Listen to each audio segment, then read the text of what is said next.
Music to the noise, yeah, the mess we make. Machine pun Kelly, get caught in the fake. Facts and logic with a twist of chest. Strip it down to truth, yeah, forget the rest. Humor pulls the lies right out of the park. Look beyond the shadows that set the dark. Sparks of laughter fire up the night, bringing clarity when they blur the fight. Cut through the chaos, yeah, the tangled lies. Steampunk Kelly with the sand clear eyes. Truths and jokes gonna rock this show. Step into light where the real facts glow.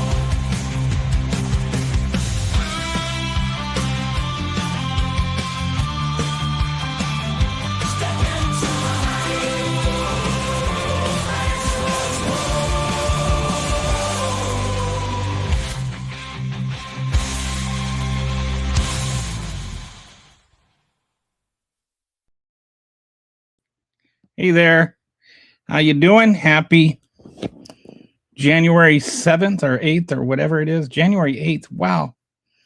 We're already out the way to we're a week into the year. And it already seems like a worse year than last year. Hey, Kitty. Hi, Skippy. Hi, RJ, if you're still here. Are you still here, Skippy? Let me know if you're still here. Let me see. I forgot to, I'm just gonna make sure I got the Pat Robertson dashboard ready to go. So how's everybody doing today?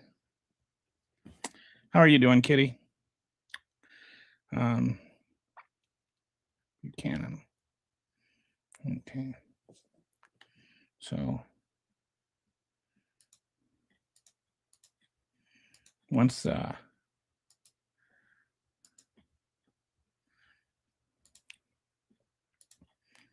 I hear from Skippy again, I'll go ahead. I can start. Uh-oh, I'm sorry you're upset. Are you upset about the ice thing? So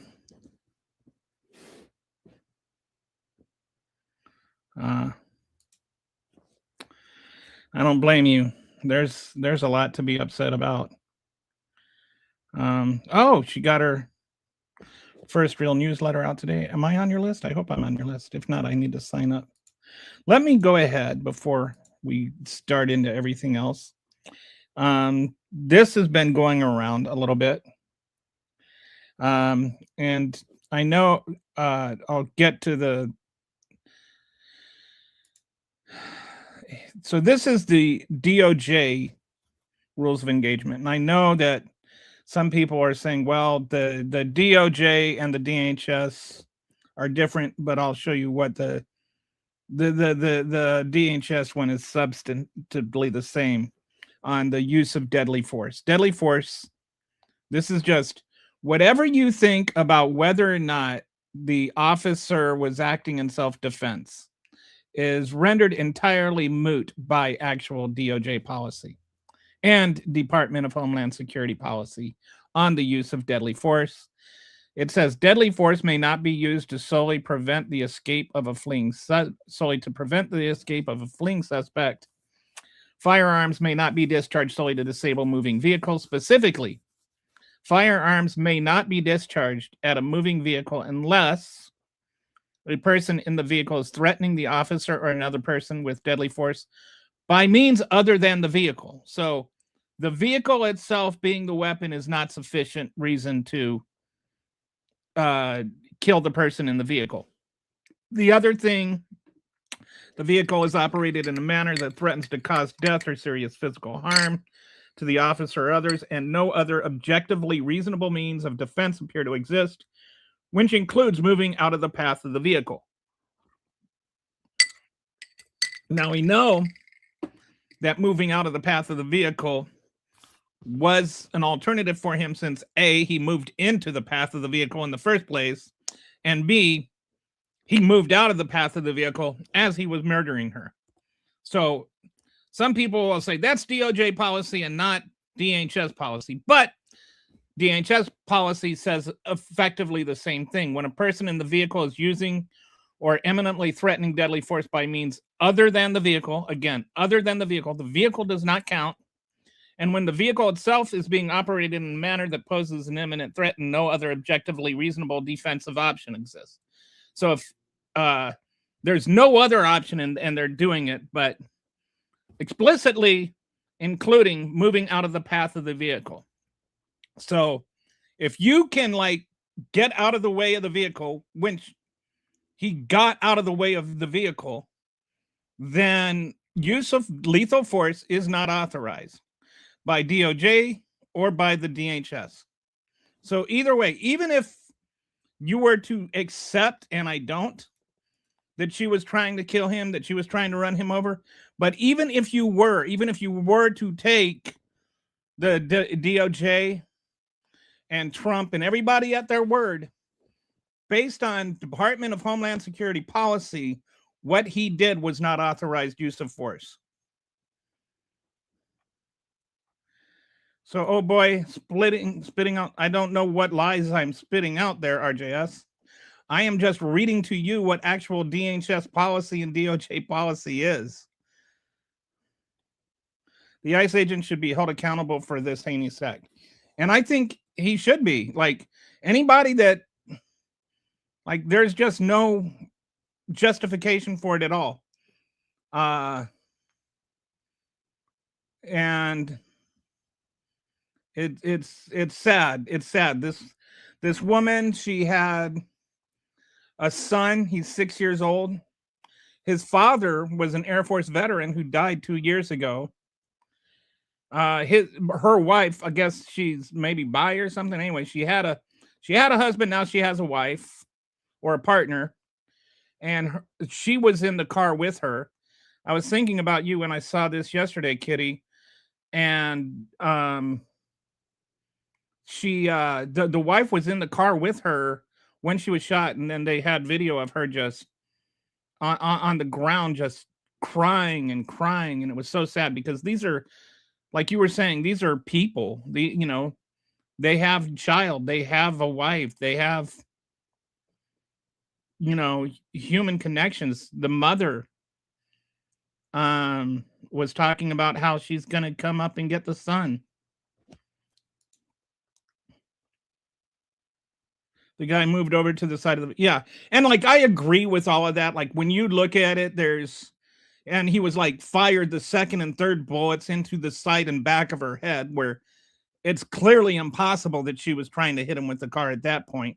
As like a former head of Homeland Security pointed out too, if it was so obvious that his life was in danger, why didn't the other two officers reach for their guns? Like there's all kinds of things that, show his life wasn't in danger. But even if, she were trying to hit him, none of that would even matter because he could have moved out of the way of the vehicle, which we know because he did move out of the way of the vehicle.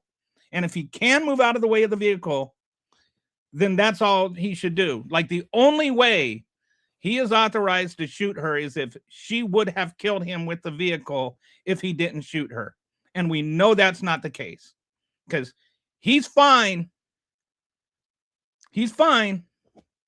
We get all kinds of like people sitting there breaking down the video and stuff, and they're showing videos of like where the car struck him, and it's like he's like leaning into the car as though the way physics works is that he would be like slung into the car instead of away from the car. Why is the weight of his body going towards the car if he's being struck by the car and sent backwards? Why didn't he fall over? Why is it that the witness testimony says that he threw himself on the hood of the car so that he could shoot her? But even if you discount all of that, and even if only you look at and all you see is, she was trying to hit him with a car, that is not sufficient. That is not sufficient. If he could move out of the way, and he did move out of the way, he is not authorized to use lethal force. Period. End of story. And you can say FA, FO all you want, and we can definitely say that about Ashley Babbitt, but she didn't FA and FO. There was another witness that actually volunteered to come on MSNBC with Chris Hayes last night because she lived upstairs. She was like right there. And there were a bunch of other ICE officers before the video started telling her to move her car. And so she was like waving. You can see her like waving them past so that she could pull out and drive away the way that she was trying to follow ICE officers' instructions. And then these other idiots stop the car. They get in the way. They were the ones actually blocking traffic. They're the ones that parked their car in the middle of the street. They were blocking traffic. She wasn't. She was trying to wave them past. So she was trying to follow ICE instructions. She didn't FA and FO. That was just a guy murdering her. And you're sitting there gloating about it. What would you have done? I would have moved out of the way. One, I would have moved out of the way. Like, that is what you're supposed to do. Number two, I wouldn't have gotten in front of the car either. Again, this is policy. This is what they are supposed to be trained to do, Jim. This is what the policy says. It says, when the vehicle itself is being operated in a manner that poses an imminent threat and no other objectively reasonable defensive option exists, explicitly including moving out of the path of the vehicle. If you can move out of the path of the vehicle, that is what you should do. So what would I have done? I would have moved out of the path of the vehicle. I would have done what the law requires. I have no idea how you know that or where you're getting that from or what the relevance is. She was following instructions. And again, it's irrelevant. It's irrelevant. It's absolutely irrelevant. You're not allowed to murder somebody for not following instructions. No, I did not. Awesome. Was it a tweet you made or something? Or a post on the topic? Huh? Awesome. What was it in reference to? I was looking at some of the comments from Fox, and someone stated she was a liberal who cares. And that's grounds to murder somebody from this group. I've been crying off and on. I've had a really hard time with it too, Kitty. I don't know if you know if I've mentioned this before, but I have two brothers that live in Minnesota. I've got a lot of, like, both of my brothers, their children, some are adults now. And, they're my sisters-in-laws are friends of mine. And then one of their siblings are also friends of mine. And I have a lot of friends still there from when I used to live there. And I was looking it up yesterday. Here, I'll see if I can find this, because this is just really sad. I'll see if I can find this this little screen cap I made yesterday. Is this it? So this is where the shooting happened. And this is where George Floyd was killed. So just less than a mile away, just a 3-minute drive, maybe a 10-minute walk. And it's just,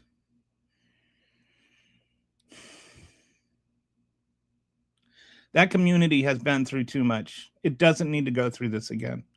And you've got ICE up there behaving the way they're behaving.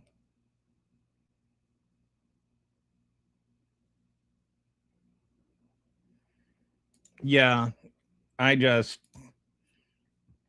Vance is an asshole. That's all. I can't even, I had to just mute the TV. Cordova versus Aragon, the U.S. Court of Appeals for 10th Circuit held that where a police officer had moved out of the way of an oncoming ability, the use of force was not justified. Good, because that they like, speaking of JD asshole, the he was talking about how this officer had absolute immunity, which is a thing they just made up. He has qualified immunity. Qualified immunity means that if that you know, like, if somebody's been able to get away with it before, you get away with it now, basically. So that somebody has been convicted of this before and it wasn't a legal excuse already means he does not even have qualified immunity, much less absolute immunity. And I hope he rots in jail where he should be. Maybe he can get a cell next to the George Floyd murderer. As I told you several times, RJ, you've been here. What she did is completely irrelevant at this point. Whether or not she was trying to hit him, all of that is irrelevant. He could have gotten out of the situation without dying and without killing her, and therefore he murdered her. Like, this is the part that goes with being the so-called trained officer. And I'm not going to get into the rest of it because clearly your mind does not absorb that a 5,000-pound vehicle is going to push a 200-pound police officer away, not into the thing. He threw himself at the vehicle, but that's still irrelevant. He stepped in front of the vehicle when he could have been stepping away from the vehicle. He could have been stepping away from the vehicle instead of drawing his gun. He was still able to avoid the most contact with the vehicle. He could have gotten out of the way, which, according to the Department of Homeland Security's actual policy, is what he should have done. So everything else is just you excusing murder. Yeah, there was a Times screenshot that showed even before she put the car in drive, he was already starting to pull his weapon. He was trying to comply with law enforcement, but not complying with law enforcement is not grounds for lethal force. Can you accept that? Like, complying, you can't just like go murdering people because they didn't comply with law enforcement.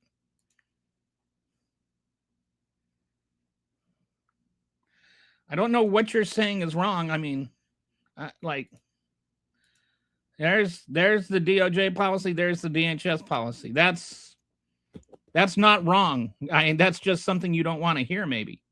Another white leftist loser. Yep, see, that's where we get to the name calling.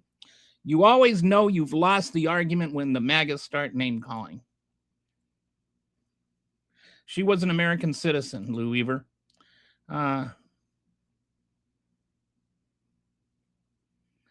Are you sure it was? I don't even know if he's been identified yet. So there was a separate person, or at least there was a separate incident where somebody emptied a gun into a woman and said that she was trying to ram the vehicle, and then video came out that showed she was actually the one who was rammed. Again, no matter how many times you watch the video, it doesn't change the facts that he could have gotten out of the way, Jim. And the policy, and we know he could have gotten out of the way because he did get out of the way. Policy states if you can get out of the way without killing the person, get out of the way without killing the person. That's what your opinion on everything else is irrelevant. I'm talking about the Department of Homeland Security policy. Like, if you want to talk about enforcing the laws and following laws, and the whole thing about the immigration raids is allegedly about following the laws, then you have to be for enforcing the laws and following the laws. If we can't trust the people that enforce the laws to follow the laws, then we have no laws.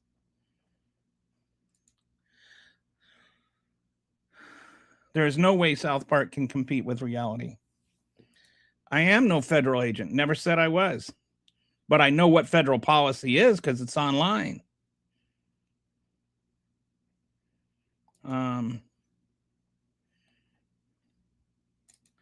No, she wasn't. She had a gun trained on her head and was scared the wheel was turned so far away from. Yeah, and I agree that I think she absolutely was not at all trying to kill the officer. But whether she was or not, at like once I saw this, I just realized everything else is moot at this point. It doesn't matter because he did not have to kill her. We've successfully made this about her and not him. He's the one that shot her. What we're talking about right now is the officer, the ICE officer. Was the ICE officer justified in shooting her? And according to Department of Homeland Security policy, if he could take another defensive action, such as moving out of the way of the vehicle, then lethal force is not authorized. He could move out of the way because he did move out of the way. So we know he moved out of the way. Therefore, lethal force was not authorized. It's not about her. We need to stop making it about her. It was about him. He's the one that killed her, and he was not authorized to kill her. And that's why I think, JJK 825 here brings up a very valid point. There is a history of this. There is a court history, which it's actually kind of rare for an officer to lose on something like this. But it has been previously upheld in an appeals court that where a police officer had moved out of the way of an oncoming vehicle, the use of deadly force was not justified. You can't move out of the way and shoot somebody and then say that you were in danger. And, you can sit there, well, the first bullet went through the windshield. The second and third didn't. And he clearly could have moved out of the way because he did.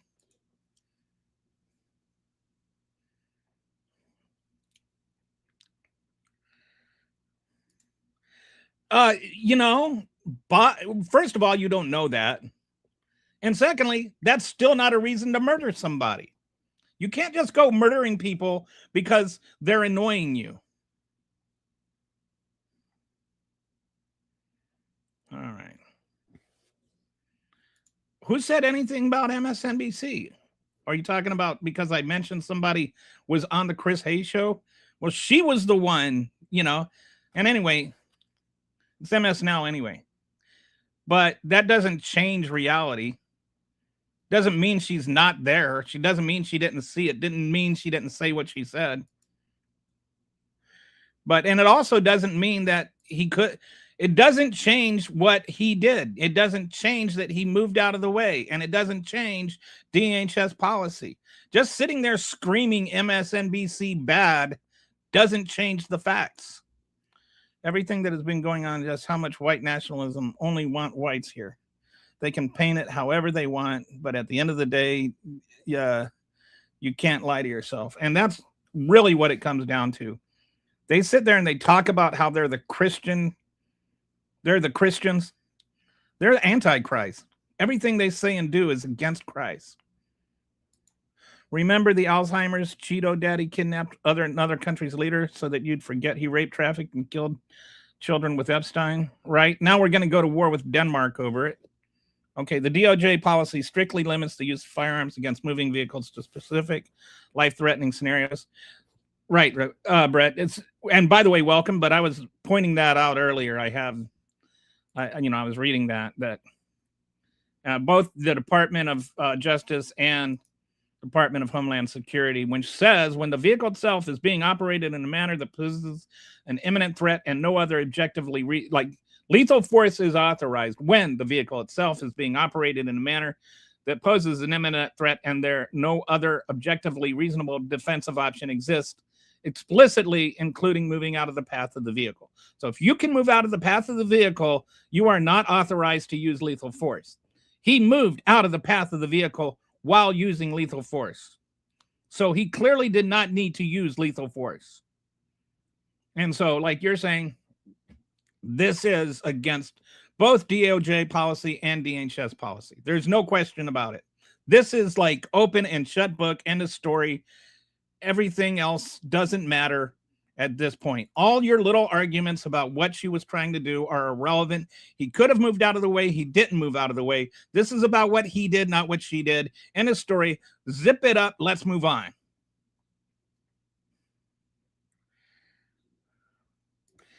She interfered with him all day, which is crime. So what? She committed a crime by refusing a refusal to get out of her vehicle. So what? None of that matters. None of those are authorizations to use lethal force. I don't agree with them. I don't think you have any idea what she was doing all day. I don't think that anything Kristi Noem said can be taken to heart, considering she said there was a riot going on when there quite clearly wasn't. She said she's a domestic terrorist when she quite clearly wasn't. She was a legal observer. She wasn't following them and agitating them. She was a legal observer. She had a legal right to be there and observe what was going on. She was allowed to follow them around all day. She was doing her job. She wasn't interfering with them. She was watching them. If her watching them to make sure that they were following the law was interfering with them, then that should tell you something. That should tell you that they felt like they weren't able to break the law with her there, which is why she needs to be there. That's why they need legal observers. So maybe stop, acting like you know something you don't. By the way, you can see across the top banner there, or the banner, the top or the bottom, depending on which screen you're on. There's a banner scrolling across there. I have a voicemail number now. So if you want to call in and leave a voicemail, feel free to go ahead. The only thing I ask is that if you use the voicemail, you just don't do any profanity, because this is a monetized show on YouTube, and I just won't be able to play it. I'll play it as long as it's not as long as it's covered by YouTube's monetization policy. So nothing overtly racist and no swearing, stuff like that, stuff that is going to get me gigged by YouTube. But other than that, say whatever you want. I'm not filtering those any more than I filter your comments. And I definitely filter contradicting or read contradictory comments. So anyway, there you go. 512-980-4061 if you want to call and leave a voicemail. Yeah, he shot her in the face because he's angry racist and a small white pickle do.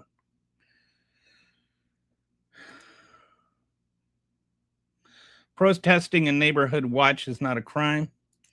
That's, I was thinking about this today, since, it's the Pun Show and everything. You would think that Donald Trump would like protesters, because he never would have passed his SATs without one. Get it, like protester, because he paid somebody to take his SATs for him. So, like a protester. All right. Maybe that one's terrible. She would driving in the direction away from the, yes. And I agree, she was not driving. She was not trying to kill him. But even if she were, even if every single MAGA talking point about her were right, all of them put together, stacked on top of one another, tied up with a bow and stuck a cherry on top of it, still would not justify what the ICE officer did, which is why I say we need to make it about what the ICE officer did and not what she did. What the ICE officer did was murder. By legal definition. Maybe second-degree murder, because I don't think he premeditated it, but certainly it was murder, or at the very least manslaughter. ICE categorically incapable of issuing lawful orders because they are not acting lawfully.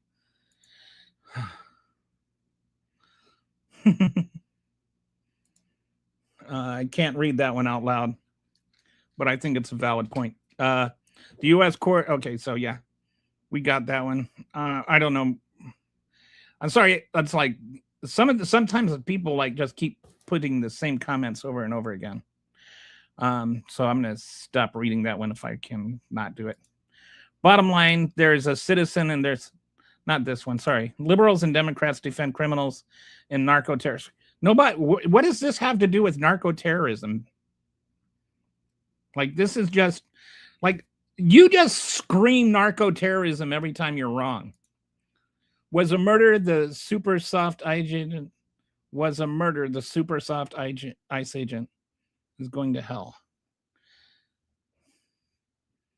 You know what I've been thinking is like a lot. I think maybe some of it is training and some of it is like due to these like mass hirings of ICE agents and like less screening and less training. And, you know, I was thinking about it because this is this is what their problem is with so-called DEI, right? And we'll get into this in a bit. But their whole thing is about DEI and how DEI isn't qualified and they're lowering the standards and, you know, like they're not merit-based anymore and they're just lowering the standards to get their numbers up. So I was thinking we should start calling them DEI hires because there's like they're not qualified to do the job. They're not trained to do the job. Their standards are lowered. Anyway, if you like that, let me know. I think it's kind of, you know, a fun little turnabout. Bottom line is there's a citizen and there's a masked ICE agent. And of course, this guy picks the ICE agent. You all know ICE as a private army of racists. There, you can take the seal out of the gravy, but you can't take the gravy out of the seal. The law says she was to exit her vehicle. It doesn't matter. Here, I'll show you. Okay. Law enforcement and correctional officers of the Department of Justice, and this is, I know this is DOJ, not DHS, but they're pretty much identical. When an officer has reasonable belief that the subject of such force poses, this is the use of deadly force, right? And the same thing, I looked at the Department of Homeland Security one, and it says the same thing. So deadly force may not be used solely to prevent the escape of a fleeing suspect.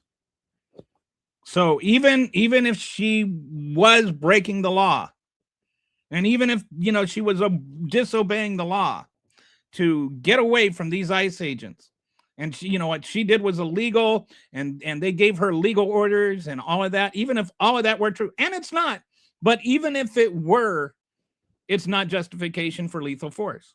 So I don't want to like pretend it's okay, or you know, like I don't want to just concede that she did this thing wrong, but I'm also pointing out doesn't matter. We're talking about what he did, not what she did. He shot her 3 times. We need to talk about what he did. What she did doesn't justify what he did. This is like, are you the type of guy that beats his wife and then says that, you know, well, you should have made dinner tonight? Because that's the essence of what you're arguing here. That his reaction was justified by her action.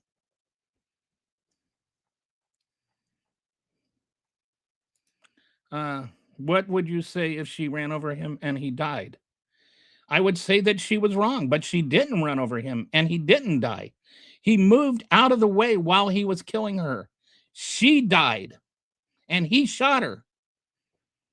So the question is, could he have moved out of the way? Yes.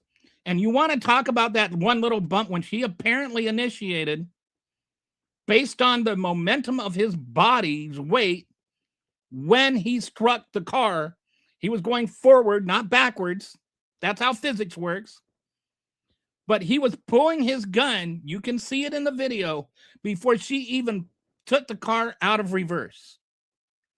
And in that time that he was pulling his gun, instead of moving in front of the car, he could have moved away from the car. The whole thing is whether or not he could have avoided anybody dying. It was on him. He is the police officer. It is his responsibility to de-escalate the situation, not to escalate it. So what she did and what you think could have hypothetically happened are irrelevant. We're talking about what he did. And what he did is not according to DHS policy. Your hypothetical scenarios are irrelevant. No, she didn't. He did. He just murdered somebody.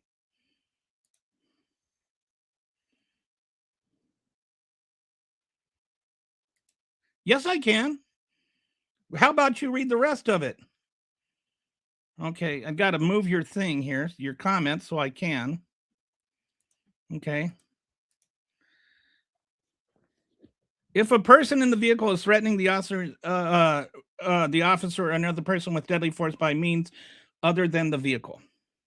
That's what it says. By means other than the vehicle. Do you know what other than the vehicle means? It means not the vehicle. Okay?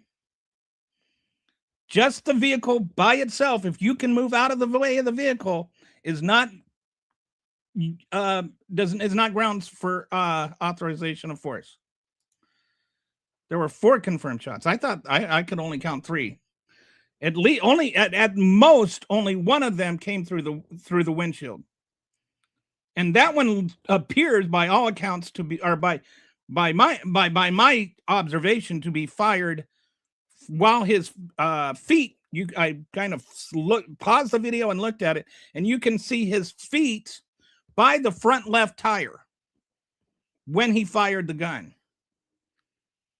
So that first bullet that went through the dashboard was fired from the side, like it was from the front and the side, but you don't have to be like directly in front of the car in order to fire a bullet through the windshield.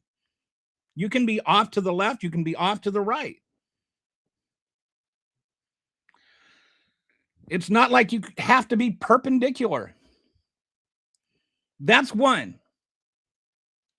Number 2, he could have moved out of the way. Still, it is not about what she did. It is about what he did. He just wanted to be a hero and F up. He just give it a rest, lady. No, I'm not going to give it a rest, Tamika. I'm not. I'm not going to just sit there and let ICE run around murdering people. The lady did not cause this. He did. That's what the law is. You can't sit there and scream about the law and following orders and then disregard the law and following orders. Either he has to follow the law or not.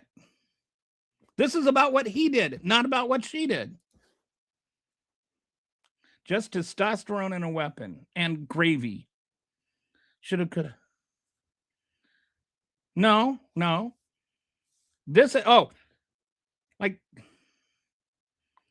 He didn't follow the law. Again, it's what he did, not what she did. She's not able to defend herself. She's dead. He murdered her. You don't get to vindicate murdering her and then say she found out. What he did was not according to the... How can you people be so obsessed with following the law when it comes to getting out of the car, but not when it comes to putting a bullet into somebody's head?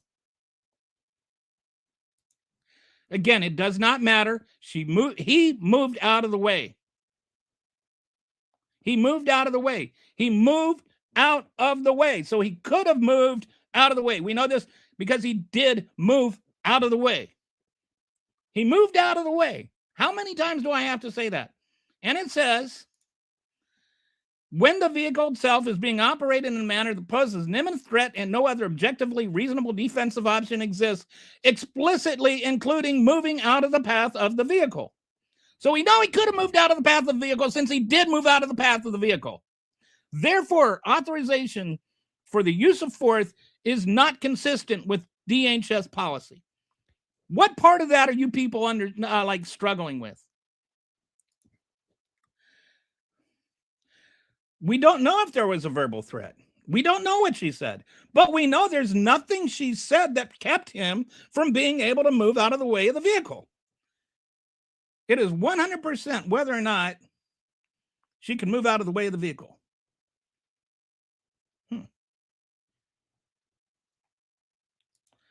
Okay. Yes, it was. It was explicitly murder, as stated by Department of Homeland Security policy. What do you think that authorization of the use of lethal force policy is for, Patrick? You think it's just like a suggestion? You think it's just like, do it if you want, we don't really mean this? It was absolutely murder. He killed her without authorization for use of lethal force. When you use lethal force in an unauthorized way, what do you call that? Tickling? Hugging? Read clause 2. Yes, I have several times. Clause 2 says that, okay, so this is, you're talking about no other objectively reasonable means of defense appear to exist, which includes moving out of the way of the path of the vehicle. Moving out of the way. What part of that don't you understand? He literally moved out of the way. So we know that's a distinct possibility that he could have done that. What part of that are you struggling with? Okay, and again, we got to just keep going through this over and over again. It's like a cycle. Deadly force may not be used solely to prevent the escape of a fleeing suspect. All right? They can't do it because she was fleeing, and she can't do it unless the only thing that they can do to defend themselves is to shoot her. The only defensive option was to shoot her. If he can move out of the way, and he moved out of the way, then it's not authorized. And again, like as a former Department of Homeland Security person said, if it was so obvious that his life was in danger, why didn't either of the other officers reach for their guns?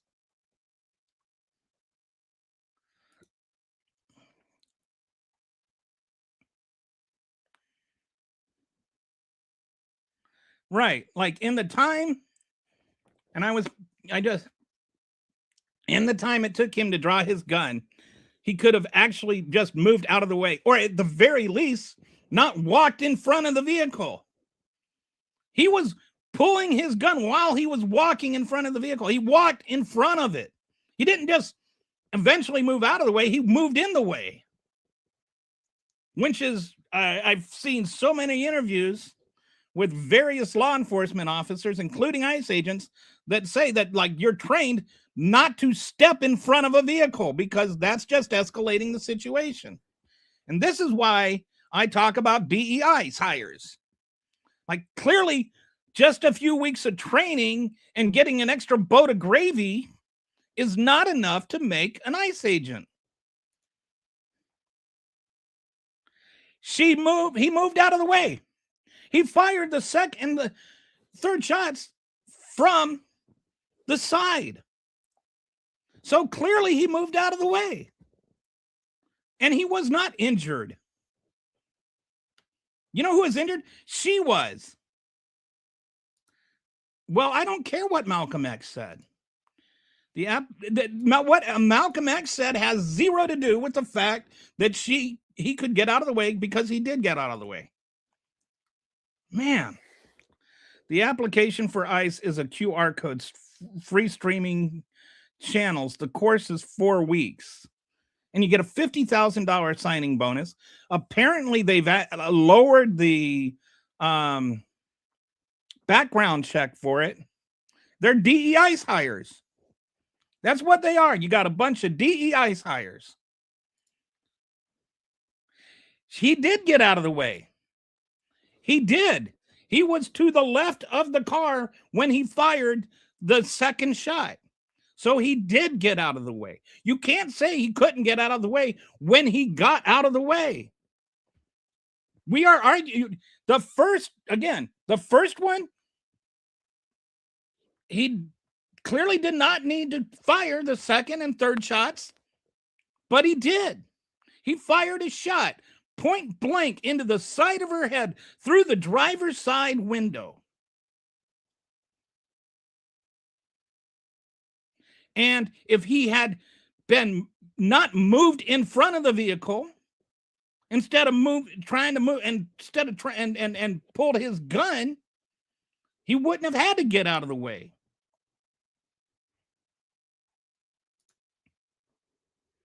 Oh God, no. Not the poor gunman. Keep the knee at 2 miles per hour. Yeah. And if you here, did I have that? This is the other, like, this is so ridiculous. But yes, he moved out of the way. I'm sorry. So tired of stupid. Is this it? Yeah, see how he's like leaning into the car, and the top of him is leaning into the car. That's not what happens when you get hit by a car. The car is heavier than him. Laws of physics matter. He was moving towards the car. He caused the collision, not her. She had backed up literally to get around him and to get around the ICE agents. She was trying to avoid him. He stepped in front of her. Obey, you are a government slave, or else die, because ICE baby. Michael. Okay.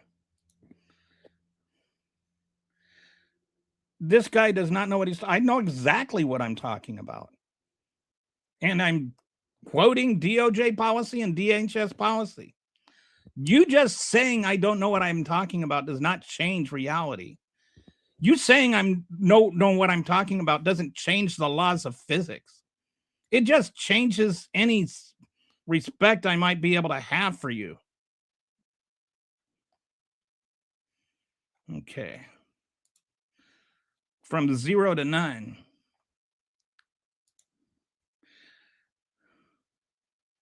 I don't know what is not going. Now Kash Patel is on the job. Well, he's going to keep an eye out.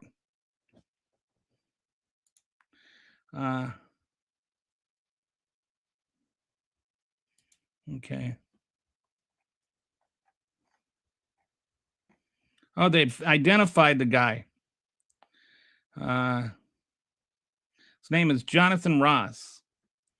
Anyway. Oh, he was previously dragged 50 yards in a previous incident, leaving him more than 30 stitches.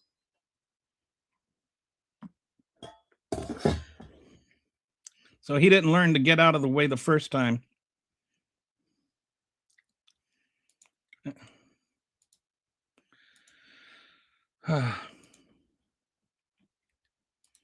Wow, it's all right. I've got comments going nuts here. ICE employment requires flat top haircut, camo, self-important crayon to fill out the application emoji, and bottomless gravy boat. He was called on the ready.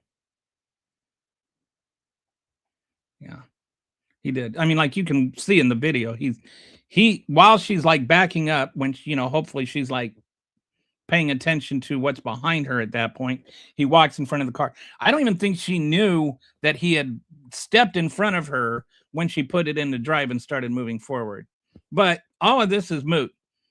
It was his responsibility to avoid a confrontation there. It was not hers. He's the officer. He's the criminal here. He's the one that committed a crime.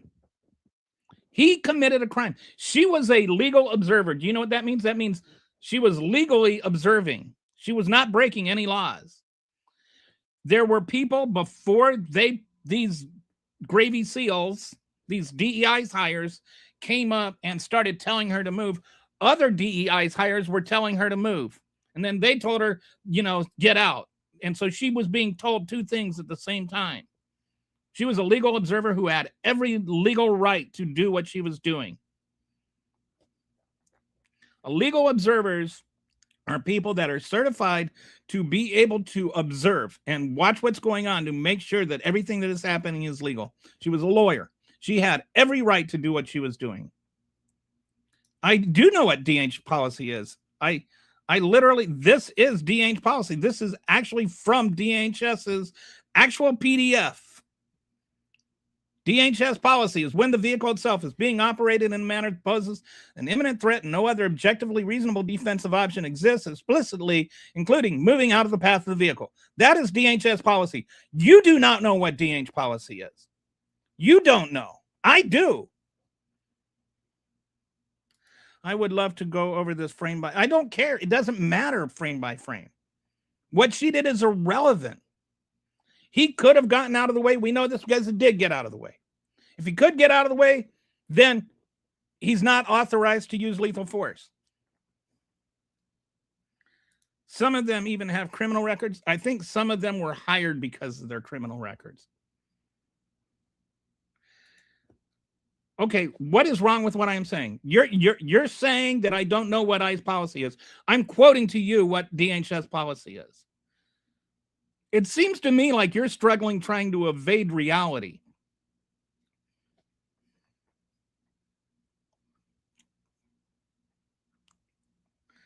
ICE is killing citizens.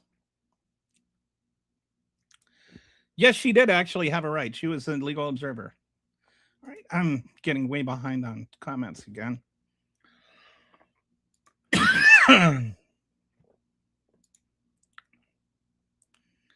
How did I literally did not do that. I just quoted the policy, which says moving out of the path of the vehicle. If you can move out of the path of the vehicle, that's what you should do. He could move out of the path of the vehicle. That he didn't start moving out of the path of the vehicle sooner is not mean that he couldn't have done it. You don't get to move into the path of the vehicle and then blame it on her. You need to move out of the path of the vehicle. He was not doing that. That's on him, not her.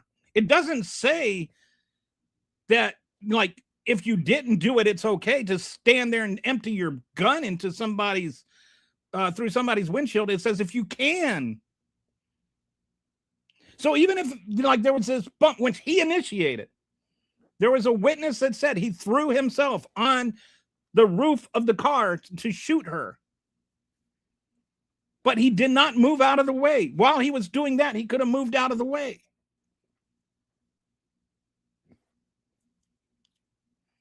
Yeah, so now it's support. Yep, see, it's always got to come to just like fake things. You guys cannot accept that you're wrong. That's the problem.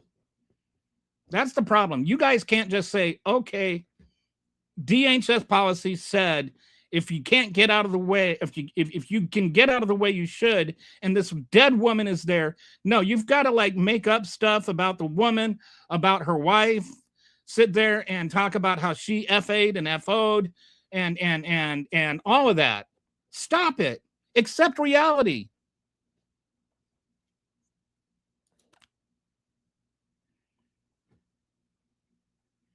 Now, there is a justification for force. That right now I'm reading from DHS when lethal force is authorized. But including when it's authorized is when it is not authorized. If the only thing he could do, if that were the only option, then it would be okay for him to shoot her. If she were driving at him and firing a gun at him, that would mean that she's threatening deadly force by means other than the vehicle. She was not doing that. If just stepping out of the way, just taking one step out of the way, which was very easy for him to do, could have avoided the whole thing, then that's what he should have done. They had other ICE agents all over the place. If they were really worried about her fleeing, they could have apprehended her a block away. There is absolutely no reason he had to shoot her. He could have just stepped out of the way.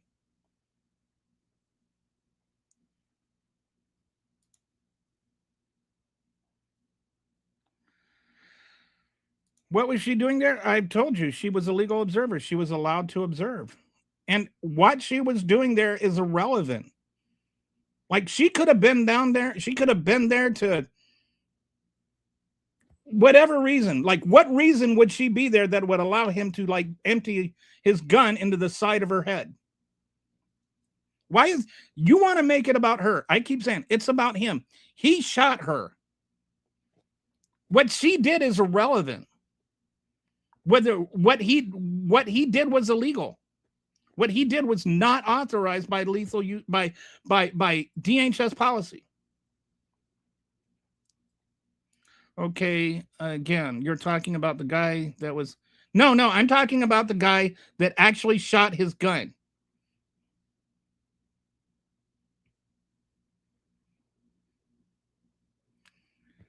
And she was not going directly at the guy, she was steering. You could see when he fired the gun, his feet were by the tire. I'm talking about the guy that moved out of the way, the guy that fired through the driver's side window, the second shot. That by then he was out of the way. We know this because he was not in front of the car when he was on the side of the car. Only one person shot. So that if you've seen the still shots of the guy firing through the side of the window, that's the guy I'm talking about. And that's what I mean when I say we know he could have gotten out of the way, because he did get out of the way. You can talk about he got hit by the car, but he was still able to get out of the way without anybody dying. Once he was out of the way, any more gunshots and the first gunshot were all illegal. Hey. Oh, I've been saying your name wrong. It's Episten. Sorry, I've got a little problem with dyslexia. So sometimes, so it's epistemia,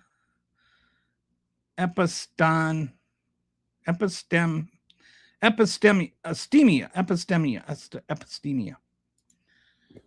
It doesn't matter if she had a right to do what she did. It doesn't justify what he did.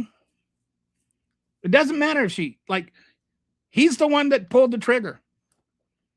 We're talking about what he did, not what she did. Obey your overlords. Well, stand up and protect your murderers. ACAB. I know I'm supposed to know what ACAB means. What does ACAB mean? Okay. Oh, all cops are bastards. That's it. No legal right to block the road. She wasn't blocking the road, but it still doesn't matter. You cannot. Blocking the road is not lethal force. Is not grounds for lethal force. You can't shoot somebody for blocking the road. I'm not living in a world where make believe your truth and start believing the actual truth. I'm reading you actual policy. You cannot shoot somebody for trying to flee a scene. You can't shoot somebody unless you can avoid shooting them. Can't avoid shooting them. That's basically what it comes down to. You can't shoot somebody for using their vehicle as a weapon if you can move out of the way. And since he moved out of the way, and we know he moved out of the way because there are pictures and video of him not in the way. So therefore, we know he could move out of the way because he did move out of the way. No. Dude, or dudette, whichever you are. I don't know if that's you in the picture or not. I'm not trying to play the moral high ground. I'm just pointing out the law. I'm just pointing out to the facts. He could move out of the way because he did move out of the way. And if he could move out of the way, it's not an authorization for the use of lethal force. Oh, did we get our first trans mention? Did I miss that? Everybody take a drink.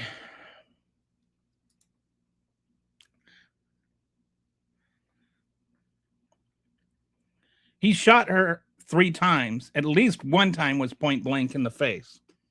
I mean, you can see that on the video.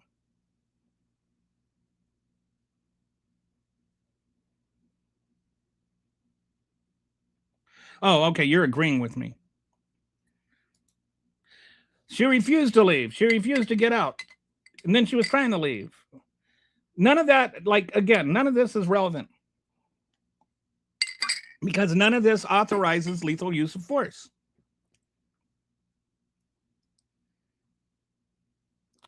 He could have gotten out of the way. Can. That's it. And we know this because he did. So what? So what? He didn't. He shot her after he was hit. So obviously he could still get out of the way. And he did. So that's not, getting a boo-boo is not reason to use lethal force. And again, he threw himself at the car. But even if it was because she hit him, that's not used for, that's not, that does not vindicate lethal use of force. Whatever, that doesn't vindicate lethal use of force. When was the last time you stepped on a gas pedal when someone was standing in front of your vehicle? That doesn't authorize lethal use of force. When is the last time you were stupid enough to stand in front of a vehicle to stop it from leaving? Your president trafficked, raped, and murdered little girls. You had less than 1 second. He had enough time to draw his gun and fire it. How does it take any less time to just take a step? He was able to step into the vehicle or towards the vehicle in that time. Why couldn't he have stepped away from the vehicle? Why did he position himself in front of the vehicle in the first place? So the amount of time that he spent pulling his gun and drawing her, he could have gotten out of the way. And again, he did get out of the way while he was murdering her. No. The legal observer is an actual thing. Look it up. Like that, I love it when you guys don't know something and so you just assume it's made up. When you know so little about anything. You don't know the difference between a circle and a triangle. And if I told you that circles don't have angles, you would probably argue with me and call me a libtard. That doesn't matter. That's not authorization for use of lethal force. Maga says, obey, don't question, stay asleep, don't look up. Unless Joe Biden wins an election. Oh, he's going to cry. Oh, he's going to cry. Are you like 7? Are you 7? I think you're 7. Okay, Kitty, when? No, the ICE agent had to go to the... I don't care. He could go to the hospital. I mean, he didn't have to go to the hospital. They took him to the hospital because of the optics. What I know is that he was standing just fine when he was planting his feet and emptying his gun into her head. And he wasn't in front of the car as he discharged his firearm repeatedly. Obey your government. We will take all right. So anyway, I'm spending way more time. I was kind of hoping that people would understand that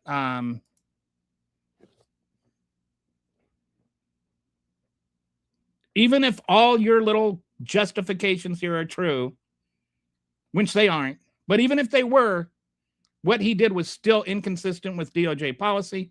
It was inconsistent with DHS policy, and it is inconsistent with legal precedent, and is therefore not a justification for murdering her. He murdered her, according to DHS policy, according to DOJ policy, and even according to qualified immunity standards. Kirk founded Toilet Point, toilet paper on gun control and COVID restrictions. Both founders dead. Gun violence and karma is a bitch. All right.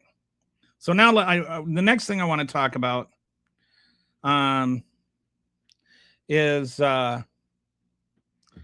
this whole thing with Venezuela and the War Powers Act.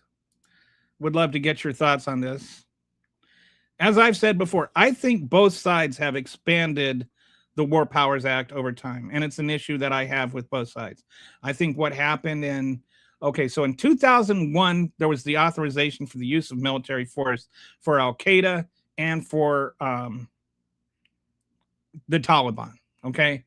And then immediately, and that happened like 3 days after 9/11. I didn't have a problem with that.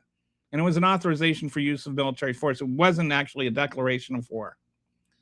There never was a declaration of war with Iraq, and it was all under the pretense that Al Qaeda had something to do with Iraq, and it never did.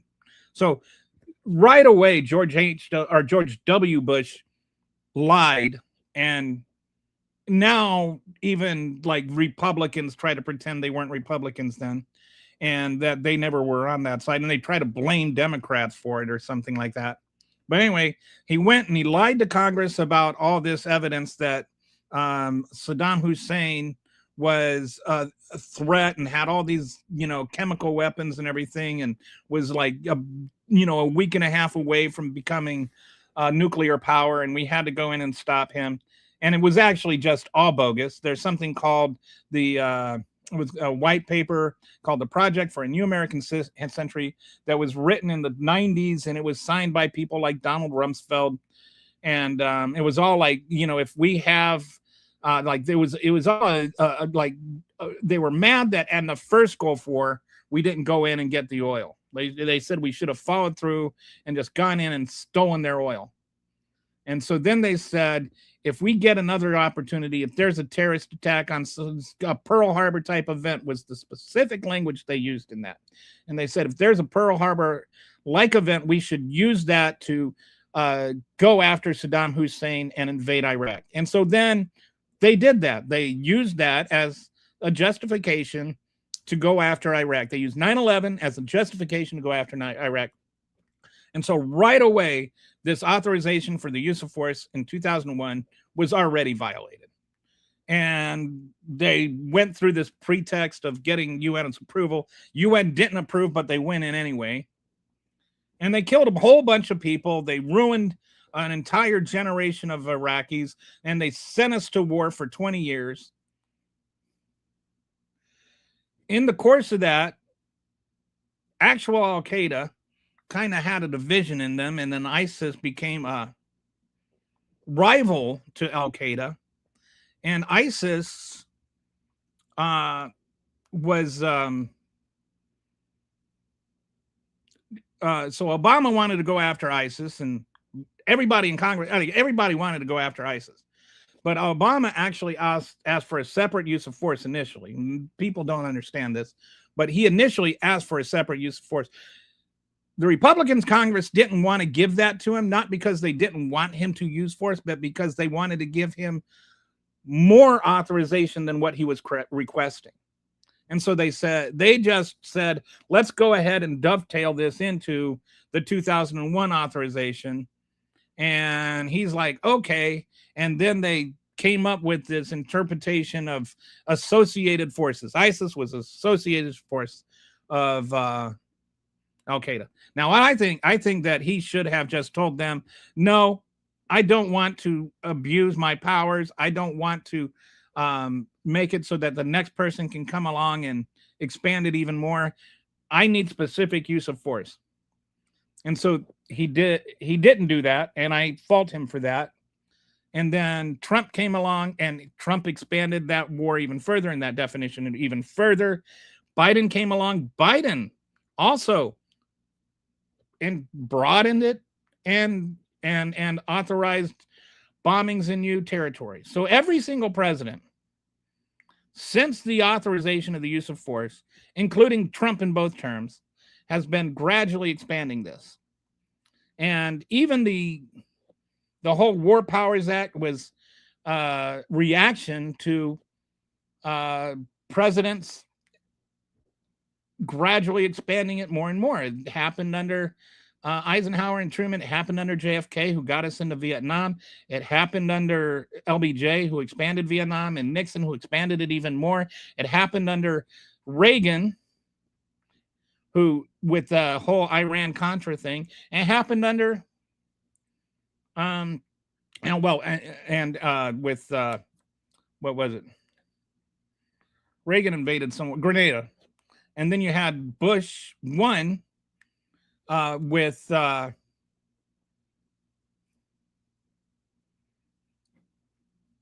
invasion of Panama. He got congressional authorization for the first Gulf War, but then he said we didn't need it. Clinton expanded the whole thing with his he violated the authorization, or with the War Powers Act, by extending Kosovo beyond 60 days. So every single president, with the exception of Carter, since Roosevelt and the declaration of World War II, every single president except for Carter has done something to expand the executive branch's use of force. And we need to rein that in. The Constitution, even I think that the War Powers Act is unconstitutional because it gives the president power he's not supposed to have. And I think that we're supposed to have Congress declare war, because I think that I think our congressmen actually have to have something on the line. It shouldn't be, well, we should vote to rein in power. It should be, no, we have to vote to give power, because that's something you have to go back and answer to your constituents for. Like, you have to go and tell your constituents why their sons and daughters, or why they have to go to war. You can't just sit there and say, well, we're not going to limit, Trump's power. I didn't vote against it. It's not the same thing as I voted for it. And we need to come back to, if you want to have a war, you have to declare war, instead of this whole idea of military action. And, where we're not declaring war, but we're doing the same things that war does. We've gone into Venezuela. We bombed their capital city. We took out their power. We kidnapped their president. We've taken over control of the country. We're taking their resources away from them, their oil. We're doing all of this. All of this are things that you would associate with war. But we're all doing this all under the pretext that it's not war. And we're talking about invading Greenland or involving the military. We're talking about dismantling NATO, all without Congress being involved. So I think, they're talking about whether they're going to restrict Donald Trump in Venezuela with no further military action. I think what they need to do is they need to have a vote on whether or not we're at war with Venezuela. And if we're not at war with Venezuela, do what the War Powers Act says and have him pull out. We can't just be in another undeclared war for the next 20 years.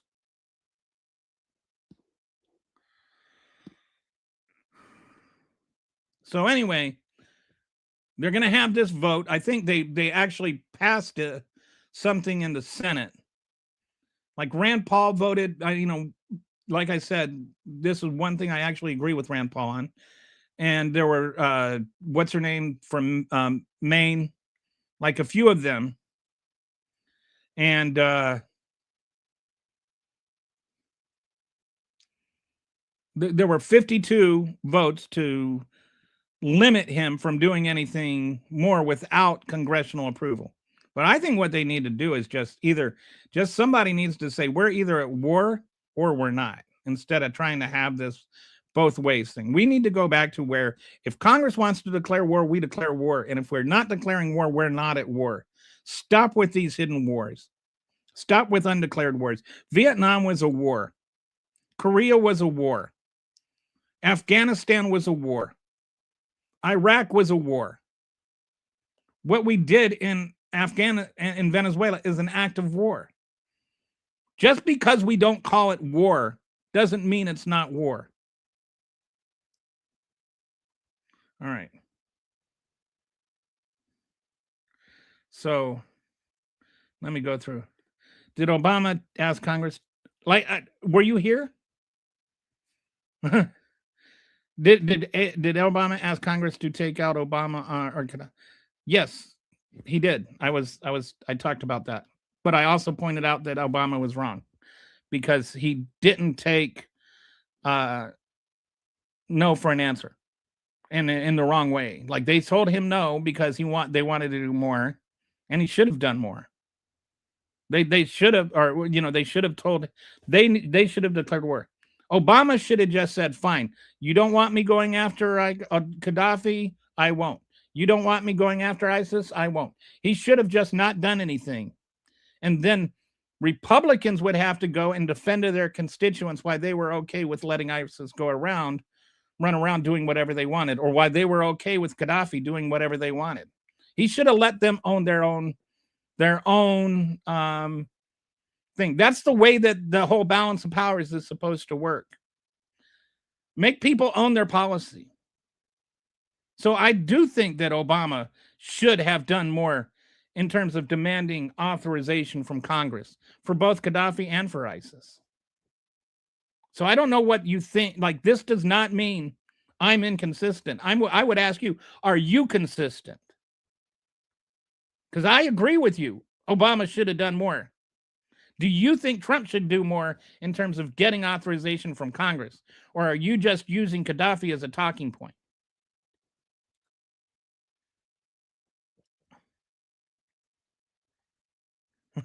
Bill Clinton should go to jail. He gave us the greatest economy on the planet, lowered the deficit, and gave us a $3 billion surplus. We hate you, Bill Clinton. Yeah, and then George W. Bush just drove that straight into the ground. Of course you do. I don't know what that means. I'm sorry. I don't know, because I don't know what the preposition is modifying. But I think I'm clear here in that I have pointed out that both Democrats and Republicans have been wrong on this. And that this is, to me, this is a Congress thing and a president thing. Like, we're supposed to have a separation of powers. We're supposed to have a balance of powers. There is in the Constitution, things were written the way they were for reasons. And when we take the power to declare war away from Congress by just calling it something else and bestowing it on one person, we are putting ourselves in a situation we should never be in, and which the founding fathers did not want us in.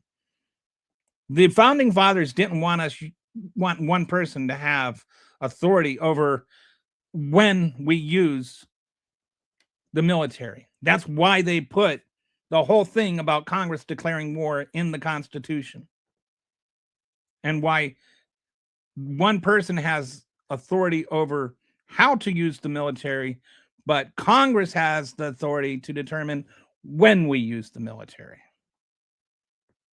There's nothing in the Article 2 does not say the president gets to decide when we use it. It says he decides how we use it. Biden put it, but that's not. First of all, I pointed out that Biden also expanded war powers, and I have an issue with that. This is not about Maduro. This is about the president of the United States and 75-year history of gradually taking power from the Congress. It has nothing to do with Maduro. Not everything needs to be a defense of Donald Trump.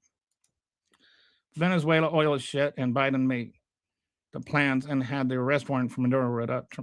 Yeah, but you can talk about what Biden did. Biden didn't. Biden is not the one. I don't know if it's true that Biden made the plans and had the arrest warrant for Maduro written up.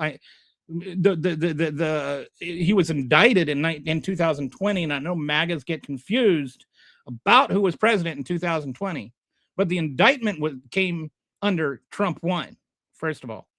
Secondly, Biden did not ever tell the military to go in and take out the power and kidnap him and bring him back here. Number 3, yes, Venezuelan oil is poop. And I think this is one of those things, like, I have people say, well, why would Trump do that? That would be stupid. And it's like, you're actually asking me why Trump would do something stupid? Like, everything, like, Trump does a lot of stupid things, and I'm not even talking, like, things that are objectively stupid no matter what your politics are. Like taking unhealthy amounts of aspirin because he doesn't want thick blood pumping through his heart. I don't know, I am best friends with someone from there, a lawyer, and he is very happy. That's not here nor there. Like you can talk about like whether we should be in Venezuela. I'm not talking about that. I am talking about whether or not Congress should declare war on Venezuela if we're going to be there. This is what I'm talking about. This has nothing to do with whether we should be there. It's who determines whether we should be there. Congress is pussyfooting. They're trying to have it both ways. They're trying to say we need to limit when Trump can be there, but not limit when Trump can be there. He's talking about we're going to be there for an indefinite period of time.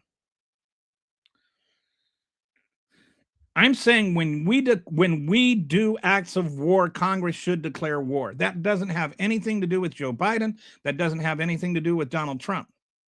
That has to do with Congress. Congress needs to exercise its power and say either we're going to declare war or we're not. Even the War Powers Act was not like you get to go and do war unless Congress stops you within 60 days. That's not what that is. That says if there is some kind of emergency that comes up that you have to do something, Congress has 60 days to decide whether or not we're going to still be there or not. I like Obama, yes. I don't know. I don't love any politician. I mean, I tend to not attach my heart to politicians. I think that if you really study history, then you're just going to be disappointed. Every single president has disappointing things. There are things that disappoint me about Lincoln. There are things that disappoint me about FDR. There are things that disappoint me about Clinton. There are things that disappoint me about Obama. There are things that disappoint me about JFK. All my favorite presidents have disappointed me. Thomas Jefferson disappoints me. Like, I am not like one of these people that thinks my side good, your side bad type things.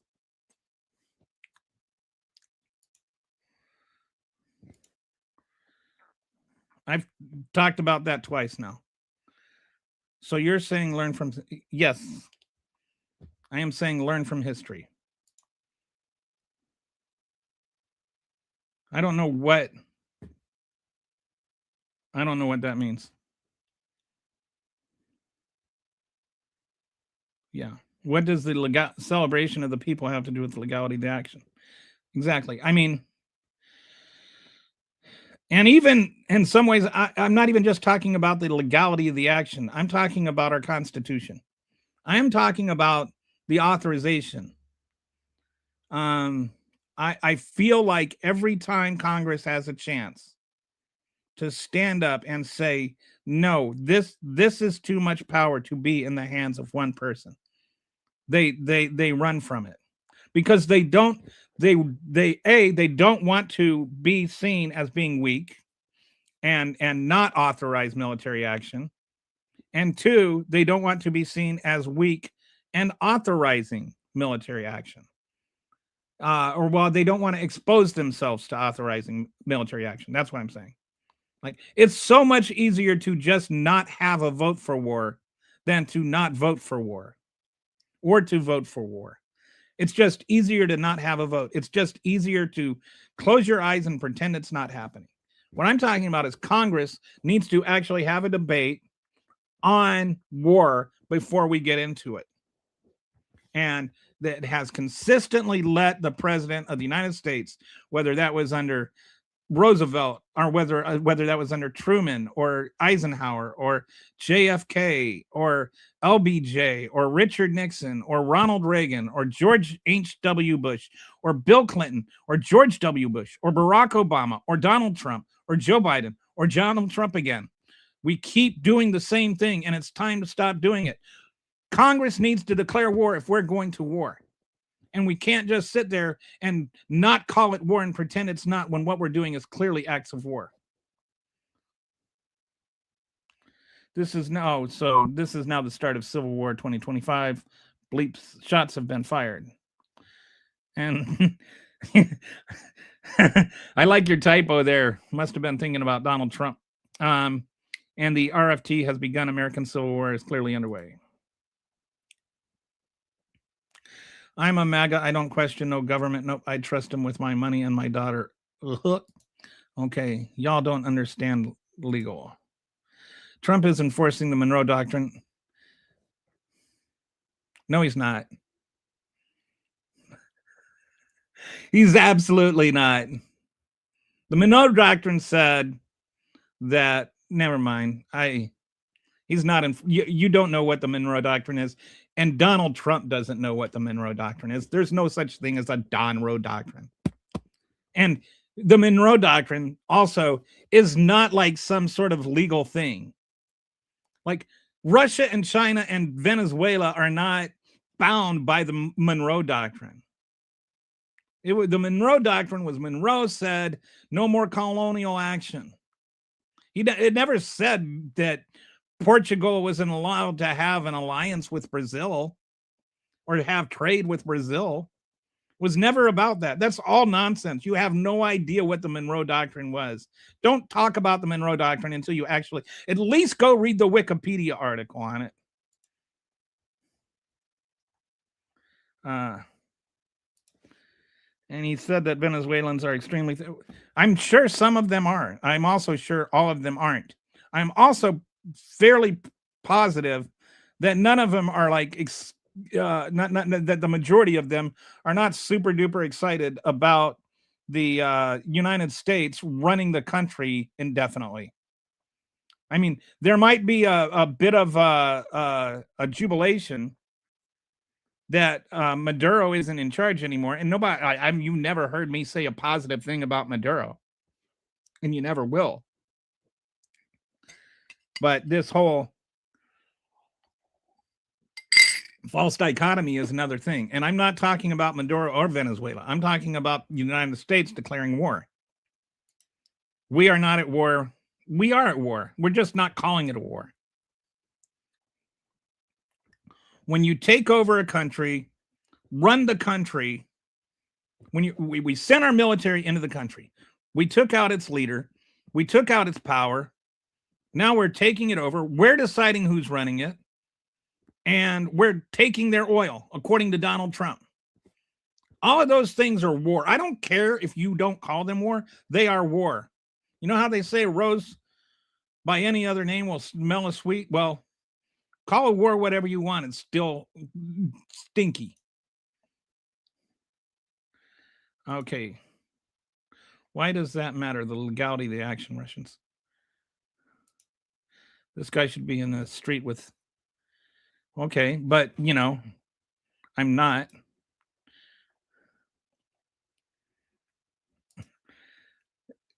Hey, I feel like, yeah, everybody knows your name, and they're always glad you came. I'm not a good singer. Then you still don't know what the Monroe Doctrine is. Yeah, you said that already. Okay.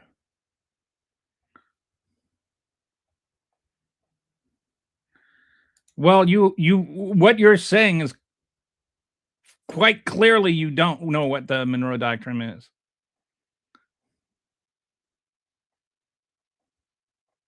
I'm quite familiar with Monroe. Okay, the only people mad at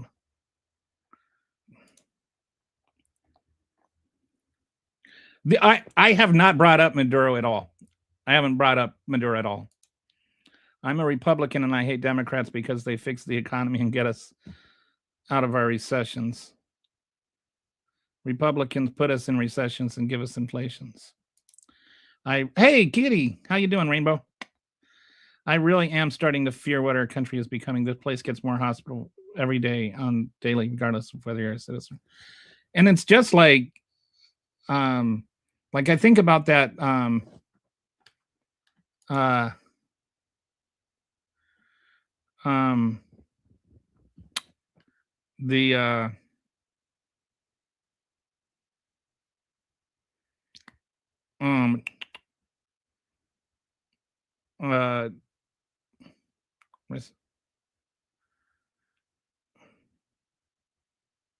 that poem about the Nazis. First they came for the socialists, then they came for this, and then they came and then nobody was left for me.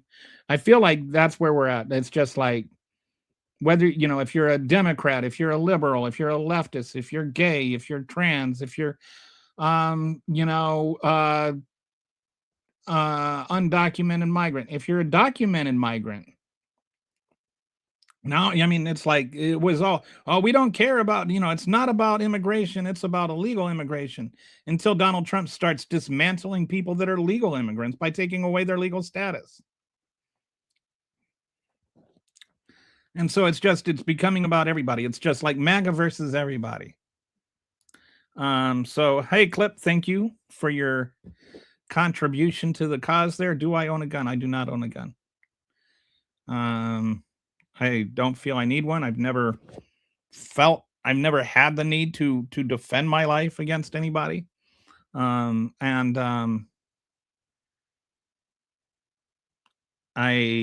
know that if you own a gun, you're more likely to shoot, like you're more likely to be a victim of it than you are to use it to defend yourself. I don't have problems with people owning guns. People are allowed to own guns if they want. I just prefer not to.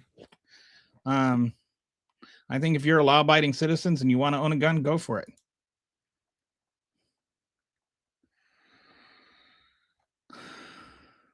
All right, so I'm going to skip down.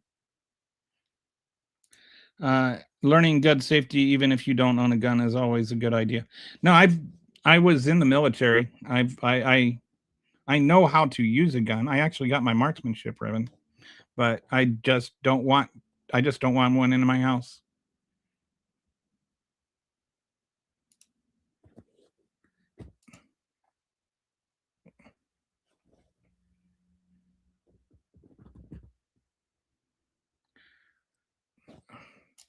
I'm not going to get into a big thing about the point about the Monroe Doctrine is that nobody is bound by it. It has no legal standing on anybody. It was just like Monroe said, it's like if you're like, if you want to, you're the biggest kid on the block, right? And then the kid from another block comes over and he wants to fight Bobby, and Bobby's your friend. And so you say, if you want to get to Bobby, you got to go through me first. Well, the United States probably wasn't in a position to really do it, but they were basically like, if you want to get to them, you got to go through us first. They were like, we're responsible for the defense of the whole Western Hemisphere. No more colonializing. You can't go and colonialize them.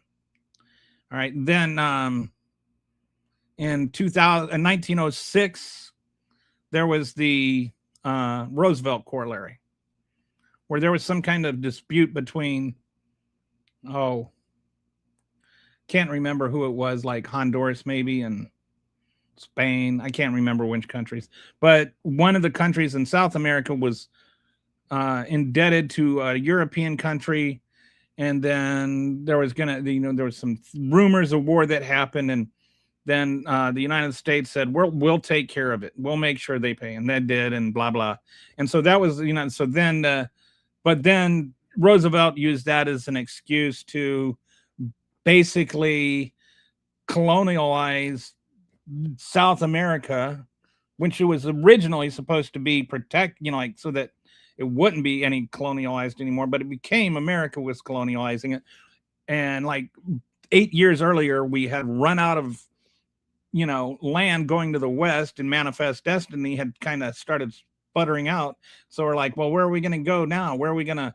And so we started looking to South America. We started looking to Hawaii. We started looking to Alaska. Now we're looking to Greenland, I guess.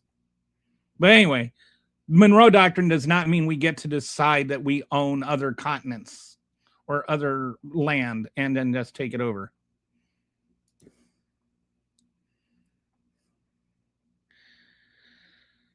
I bet people have to follow the law in Greenland.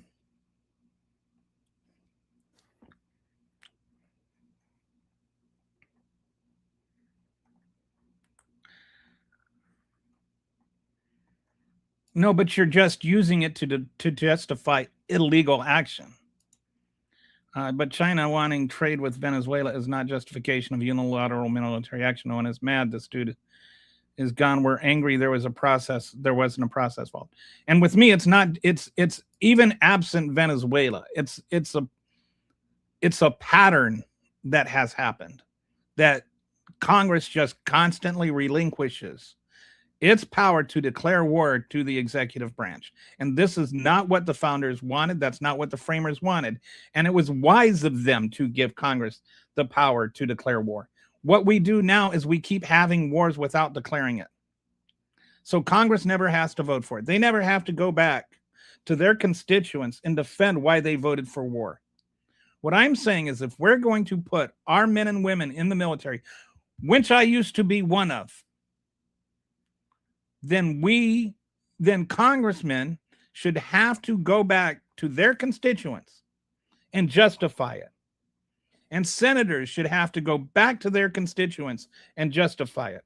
We have not had a declaration of war since World War II. We haven't even had a vote on a declaration of war since World War II. Do you want to tell me we haven't had a war since 1942? We've had all kinds of wars. We just don't call them wars. No, if we're gonna have a war, let's call it a war, and let's have a declaration of war so that Congress has to go and defend their votes. And we'll see if they stay congressmen. Judging from the text chats on YouTube, I think it's a safe statement to say that everyone's a terrible person. They are so bloody thirsty in defense of his action. It's just like Donald Trump, no matter what Donald Trump does, they will like reflexively defend it. I asked what legally justifies the invasion, and you said the Monroe Doctrine. He even read the comment on screen. No, Zach, China wants to exploit. Okay, if China wants to exploit Venezuela, okay, so let's just take you in good faith here, Brute. Okay, let's say China wants to exploit Venezuela with loans that could never be paid back so they can take their collateral. Let's say that's true.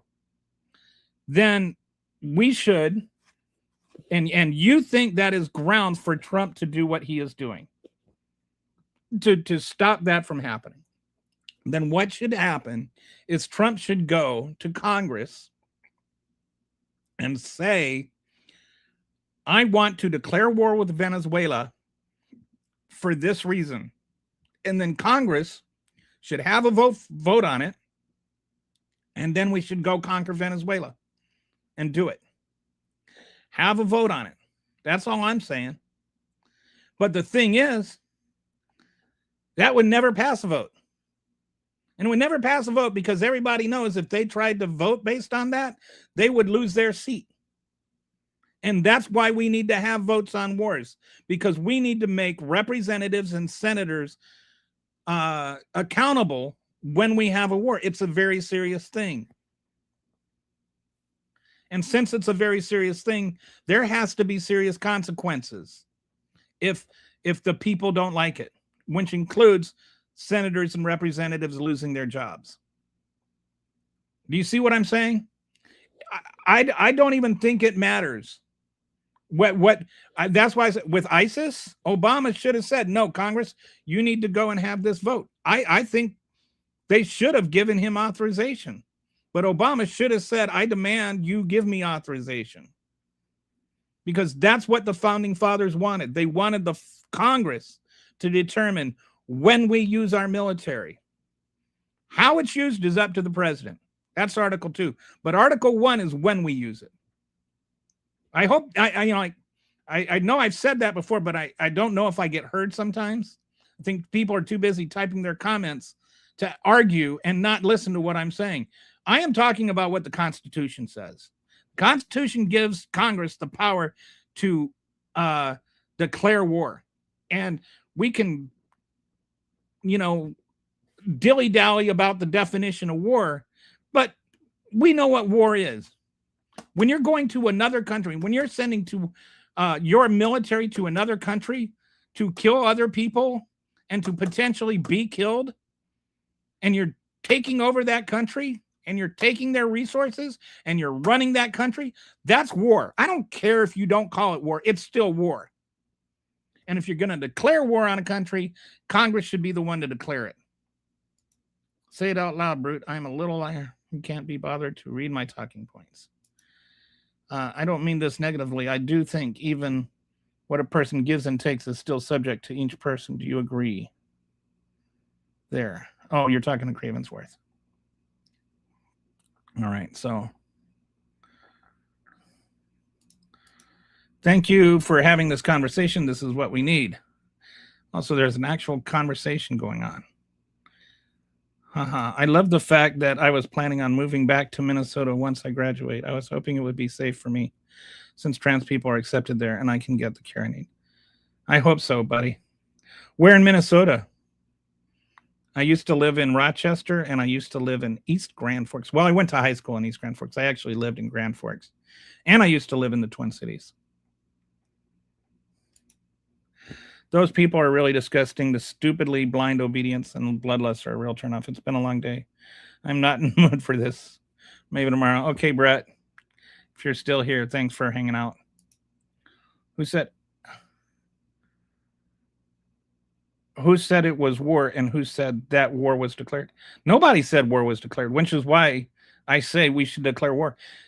Not declaring war does not mean it's not war.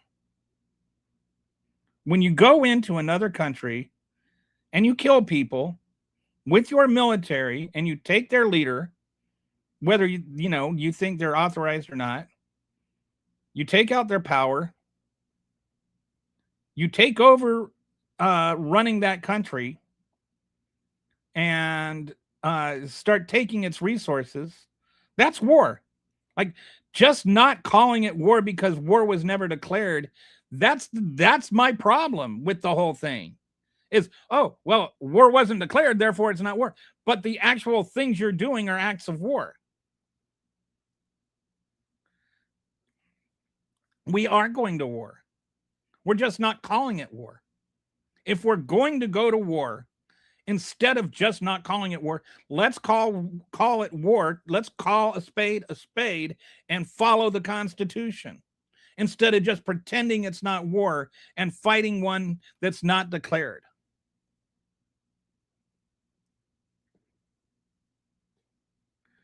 As a veteran, I'll tell you that I know exactly what I'm talking about. But are they? It doesn't matter if they are or not. We're not talking about them. We're talking about us. We did this thing. We made an act of war. We did an act of war. We are at war. Whether they like it or not, whether they asked us for it, they didn't ask us for it.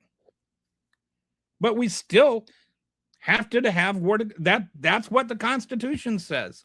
Why do you only like the Constitution when you don't like? Does the Constitution, does Article 1 give Congress the power to declare war or not? Is there somewhere in Article 2 that says, well, if there's this other thing that we don't call war, it's okay for the president to decide it? No, there's not. When we use the military is up to Congress. How we use the military is up to the president. That is what the framers decided.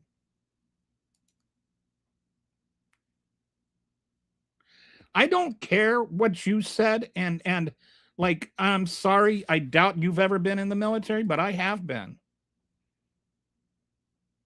I marched in a parade for the president of the United States when I was in the military.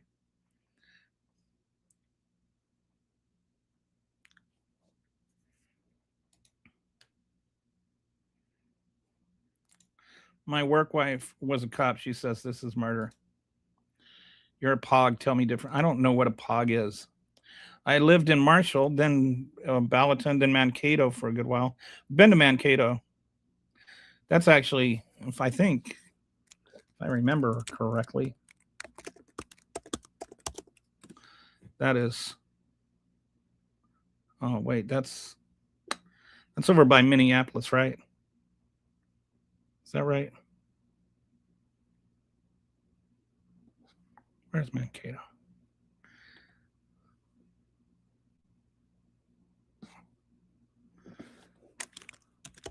Is that no? Yeah, it's like an hour and a half from Rochester. That's what I thought. It's a pretty town. Never been to Belton or Marshall. I don't like it here. The people are, yeah. Missouri used to be a little more moderate, but now it's all become like MAGA. Okay.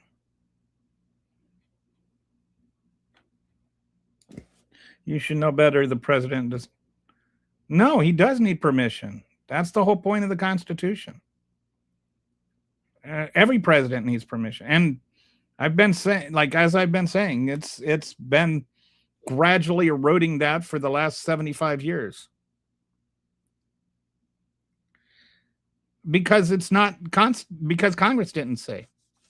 Like if Venezuela agrees and the people there agree and the people in our military agree, then it shouldn't be hard to get Congress to agree. My issue is not whether we're there or not. My issue is whether we're there or not without congressional authorization. If everybody wants us there, why are you so afraid of asking Congress to approve it?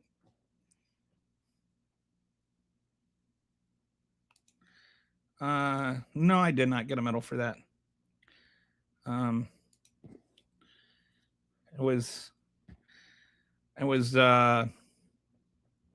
19 I want to say 1989. It was like on the anniversary of when Italy was freed from like kind of broke like after they like turned on Mussolini and joined with the Allies against Germany.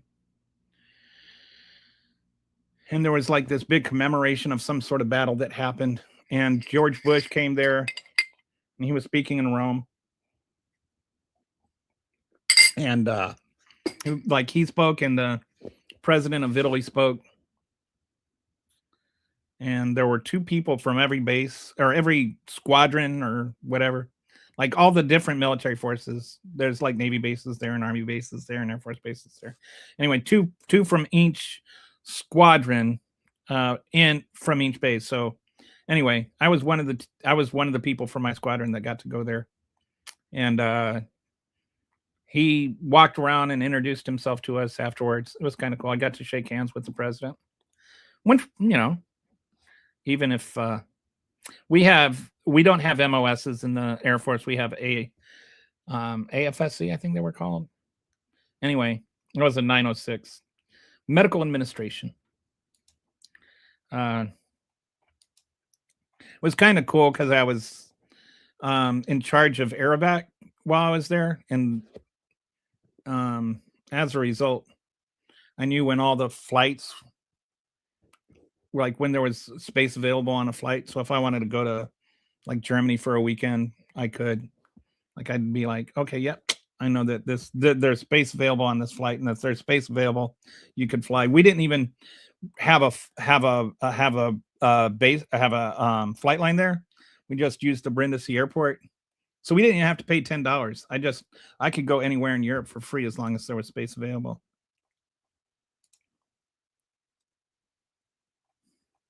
I think I would go through there. I had a friend in Iowa in Des Moines, and so I used to be like one of my stopping points on the way from Minneapolis to Des Moines.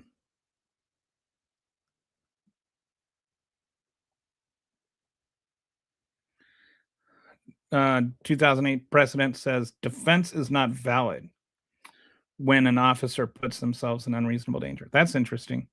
So going back to the other conversation, but again, it's like I just feel like that whole thing just comes down to the basic fact that DHS policy says what he did was murder, so it's murder.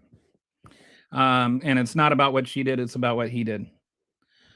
Personally, my problem with it is this is a blatant act of imperialism, and the ideology has to go away with American invention. No, and I agree with that too. Like, but that's also why I think if you have to go and like, if you're going to go to war, you have to sell the war. You have to tell people this is why it's important to us. And I don't think that the American people as a whole would get behind a war with Venezuela or a war with Greenland. And that's why the founding fathers gave that power to Congress, because in giving that power to Congress, they actually gave that power to the people. They effectively gave the people a say so in such things. FDR, like if FDR had no trouble getting popular support for World War II, and honestly, the first Gulf War, George Bush had a tremendous amount of support for that. And in terms of getting popular support against Al Qaeda and the Taliban, George W. Bush didn't have a lot of problems. He was actually, I think, at his peak of popularity. He had like 80% approval ratings right after 9/11. When our nation gets attacked, the nation rallies. But all these other wars would have never got, like Congress would have been out on its butt if it ever had to go and declare war on Vietnam, and had to go back and defend its position to the voters. Congress would have been out on its butt with Grenada. Maybe Reagan is still popular, but Congress gets swapped out real fast, because those are the lower you are on the totem pole, the more responsibility you bear for those things. And that's why they have to vote for it. But they don't. That's why they avoid voting for it. POG means piece of garbage. I'm solutions-based human. I would rather live in a perfect world, but that's not possible, unfortunately. So I try and learn what I can to provide value to this country. Oh, I like that. Congress is neutered. Congress is self-neutered. Congress is sitting there with a big pair of shears, cutting off its own nuts and blaming the Democrats. Fine, let Donald Trump sell that to Congress, and let Congress sell that to the American people. I participated in the 1979 White House Easter egg hunt when my father was part of the Joint Chiefs. Hey, cool. My younger brother got a present from Jimmy Carter. I mean, it was a form letter. We didn't know it at the time. I am an electrical engineer and master electrician that has spent the last few decades building, designing factories, schools, hospitals. That's what I can do, if that makes sense. That's a cool thing to do. I think the world needs all the engineers it can get, because how else would engines be able to hear? Balaton is a cozy, quiet town. My grandma lived there for a long time before moving down there. It's a small town, but it's nice. Marshall is bigger and more attractive than Balaton, but still nice. Where is that? Like, what part of Minnesota? I've never heard of either one. Minnesota has like 1,000 lakes and like 5 small towns for every lake. Was it Monte Casino? I don't know when. I must enjoy having these conversations to see where other people's minds are. I feel like it is important, and I appreciate our conversation. I appreciate you guys being able to have a good conversation here. All right. But I'm not quite sure what's going on with it. China exposure is one. Okay, sell that to Congress. Have Congress declare war. I'm not going to argue with whether or not we should be in war with Venezuela. I'm just arguing Congress's power is to declare when we have war with Venezuela. And what we're doing right now is effectively war. When we are invading other countries, taking them over, stealing their resources and running them, that's a war. That it's not declared war is my problem with it. Like, if you want to get in, like, if you want to get into, like, this is such a weird cyclical argument. No, it's not a war because we haven't declared war, but that's my whole point. We're doing things that are war. We're occupying another country. We're running that country. We're taking its oil. We have the U.S. Navy right there. We're telling, the puppet president that we've installed, that's apparently taking a backseat to Viceroy Rubio. We're telling it how to run itself. We're saying that we're going to run the oil. Donald Trump just today said that this is an indefinite thing that's going to go on for years. How is that not war?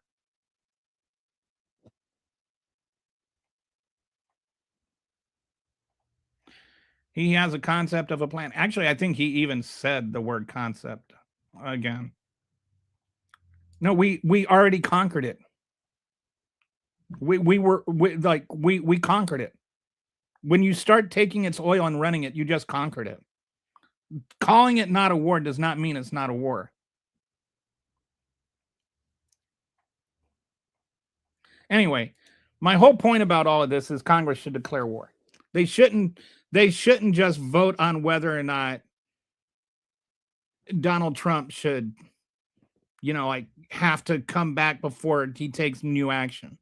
No. They should say right now, they should determine we're either at war with Venezuela or we're not. You want to say we're not at war? Fine, have Congress vote and say we're not at war. But there needs to be a vote on whether or not we're at war. And if we're not at war, we should get out of there. And if we are at war, then have the vote. But stop having this thing where we're over there, our military's over there, we're running the country, we're taking their resources, but we're not at war. That's my problem with it. So when you say, who are we at war with? Nobody. Then why is our military over there? Midas Touch reporting that the money made from Venezuela oil will not go to Treasury. Instead, it will go to offshore account controlled by Trump.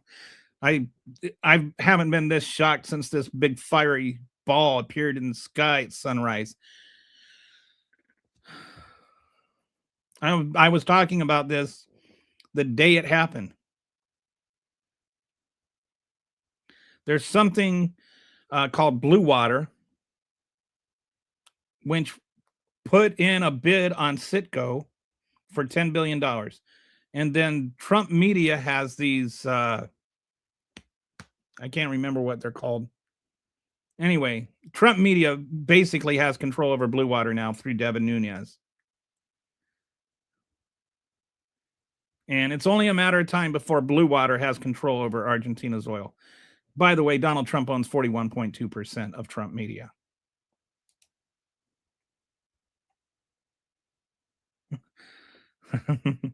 They always say you're brainwashed if you don't agree with Trump and don't like everything Trump says is gospel or something. Then you're brainwashed.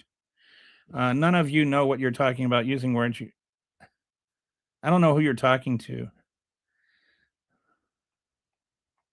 Have you heard of punitive expedition? No, I don't know what punitive expedition is. Let me look it up.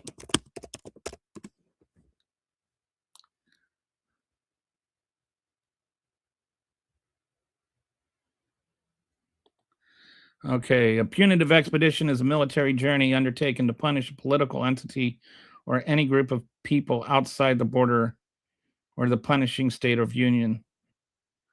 Of the punishing state of union is usually undertaken in response to perceived disobedient or morally wrong behavior by miscreants as a revenge or corrective action, or to apply strong diplomatic pressure. So are you... Anyway, I don't know if you're using that as some sort of excuse for what Donald Trump is doing in Venezuela. I don't care what you call it. Calling it something other than war doesn't change the fact that we went to another country and conquered it, and now we're stealing its resources, and we're saying that we're running it. I mean, all of those things are true. Did Donald Trump say we're running Venezuela? I'm just quoting. Did Donald Trump lie when he said we're running Venezuela? Did Donald Trump lie when he said that we're taking the oil this time? I'm just quoting what Donald Trump said. Did Donald Trump lie when he said that our military went in there in this flawless execution and took out their leader, took out their power? What am I lying about? What am I wrong about? As someone who can form full sentences, you're the moron here. We're not taking their oil. We don't own the oil rights. We don't. That's a misunderstanding. I think one precipitated by Donald Trump. And no, we don't own the oil rights. We don't. We don't.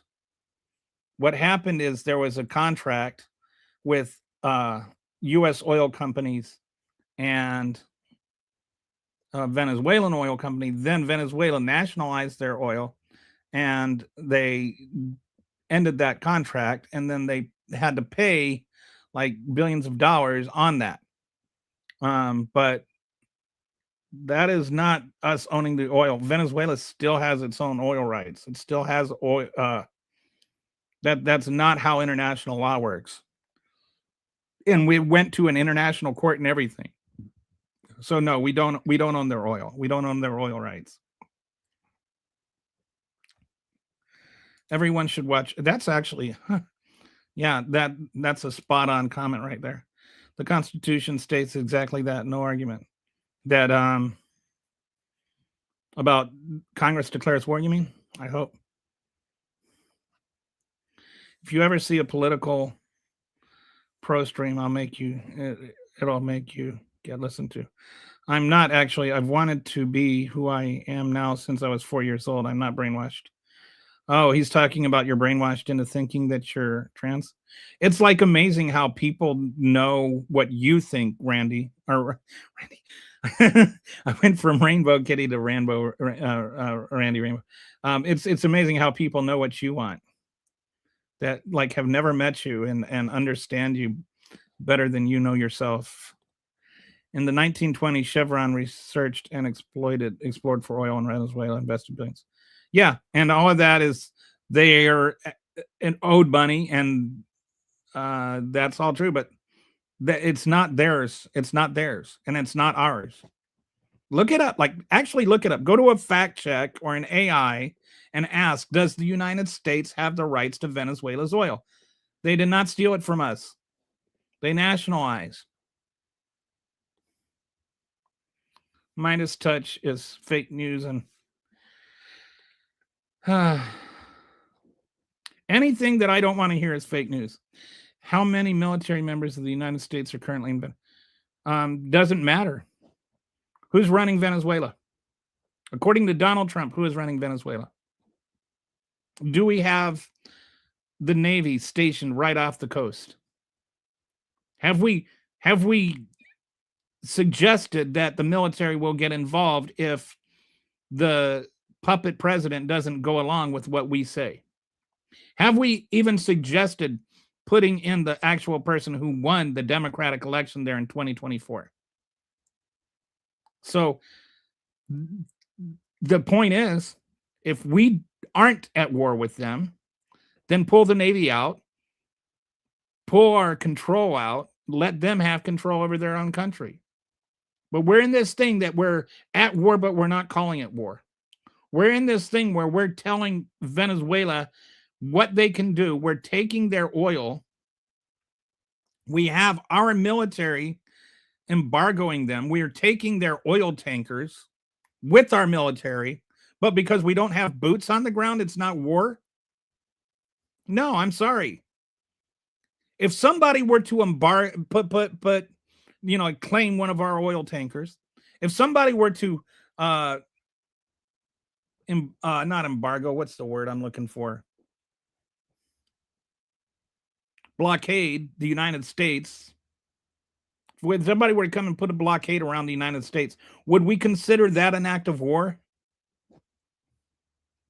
You don't get to do acts of war and not call it acts of war. If somebody came and kidnapped the president of the United States and the first lady, regardless of whether it was Trump or Biden, would we consider it an act of war?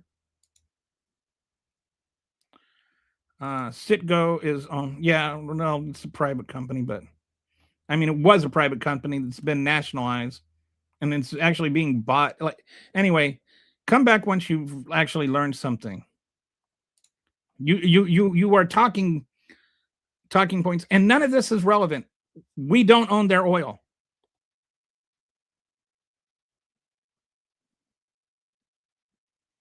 Did Thomas?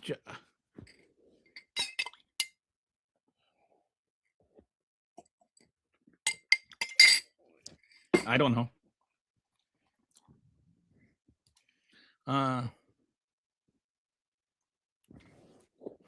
We were the ones that, so actually, we weren't the ones that built the oil structure. American corporations paid for it. We didn't build it. Venezuelans built it.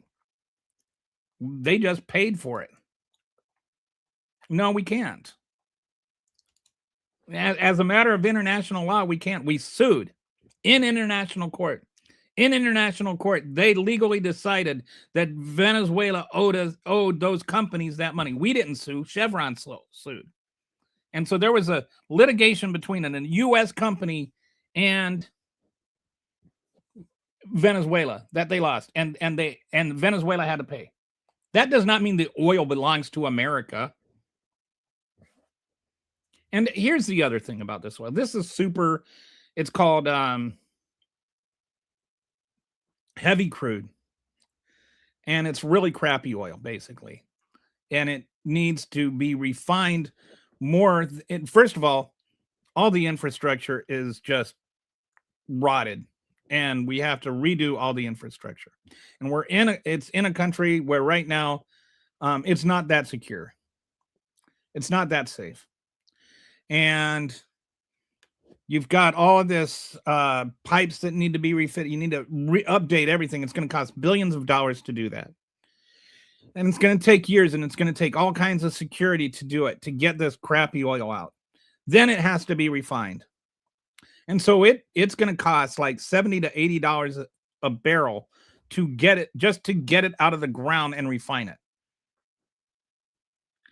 And right now, oil is like $50 or $60 a barrel. So you're actually losing money. Once you get to where you can even get it out of the ground and refine it, it's going to be costing more money to do that than you can sell it for. It's crappy oil. And everybody else in the world, we might want to pretend global warming isn't real and not make a move to go towards green energy. Everybody else in the world is. So it's not like oil is going to become a better investment in 20 years. So U.S. oil companies know that. U.S. oil companies don't want to go and spend a bunch of money on this. They're telling Trump, no, we don't want that oil. It's bad oil. Like all of that, like even if what you were saying is true and it's not true, it's still a bad investment. And not only that,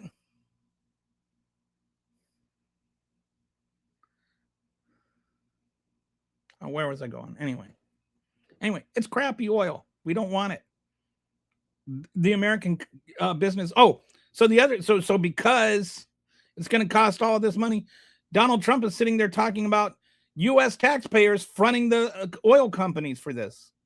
We don't have enough money to give poor kids food and pay for school lunches, but all of a sudden now we've got billions of dollars to give U.S. oil companies to steal oil out of the ground from Venezuela. That's crappy oil that we can sell for a loss. Like, why? Again, and this is where I keep coming back. You want to make that case to Congress? And you want to declare war? Go make that case. Have that vote. See how you do in the 2026 elections.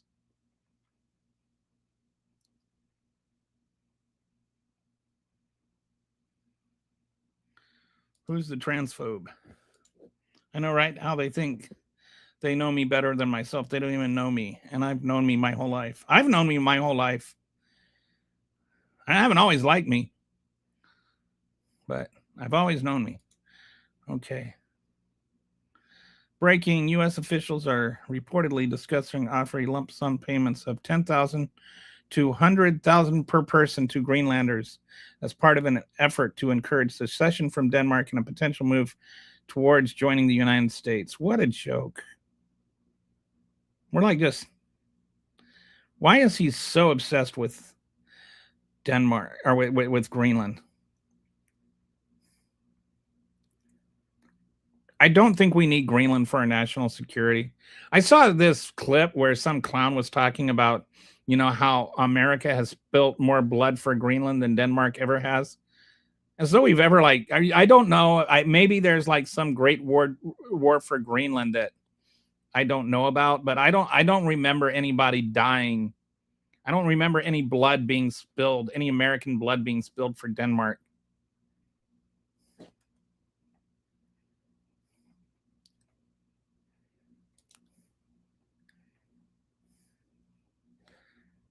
Yes, China is definitely moving towards green energy.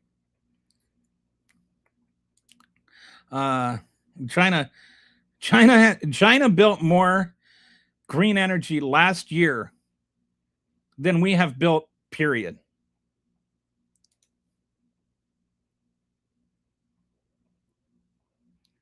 I don't know how to answer that question because I don't know how you would receive the answer. Like I would call myself pretty much if anything, I would say that I am a liberal institutionalist.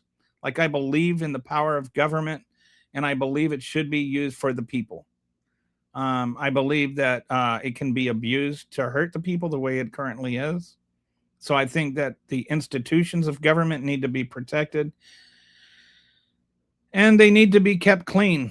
And I don't think that's what's happening right now. But I still believe that the institution is the best way to effectuate change and to effectuate aid to people that have need.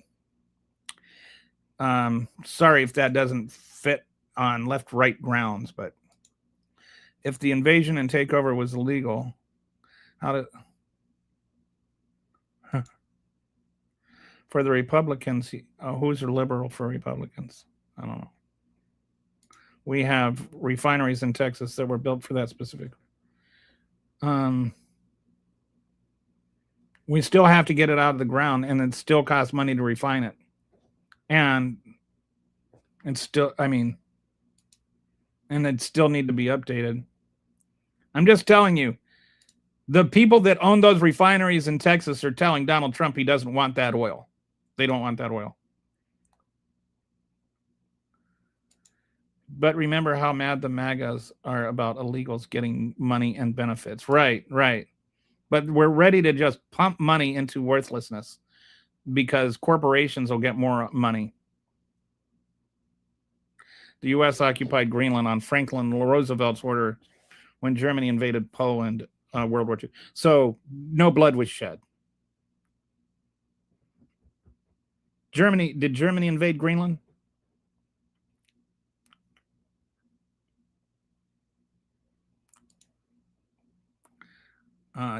So like, I don't see anything about like any blood being shed there.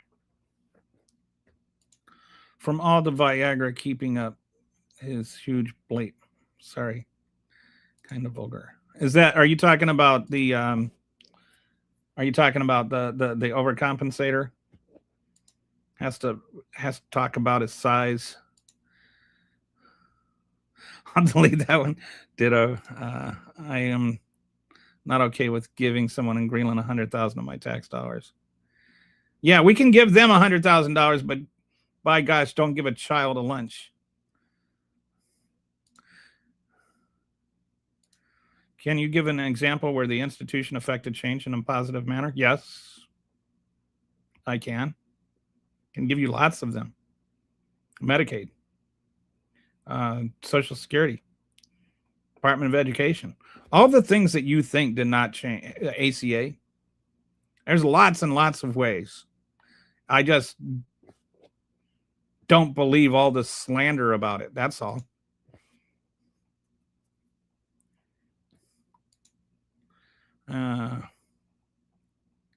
Germany occupied Denmark during World War II.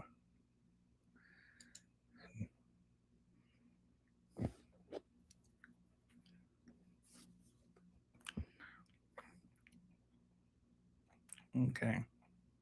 So, all right. We're at about a 2-hour mark. I still haven't gone over today's show. Planned content. We've just been getting distracted by the other stuff. So I'm going to take a quick intermission here.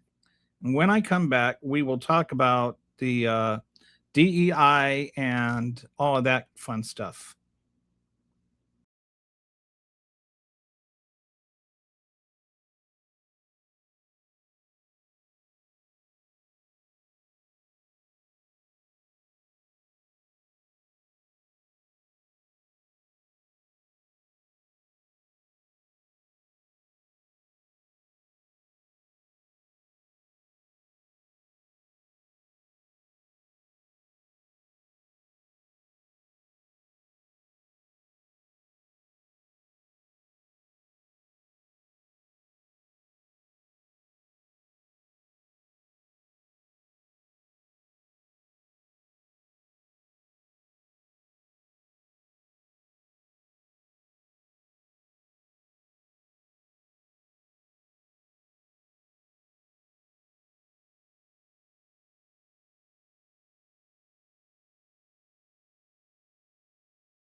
All right, I'm back. Uh, see if I still have anybody here. Hey, there's still people here. Good. Uh, so,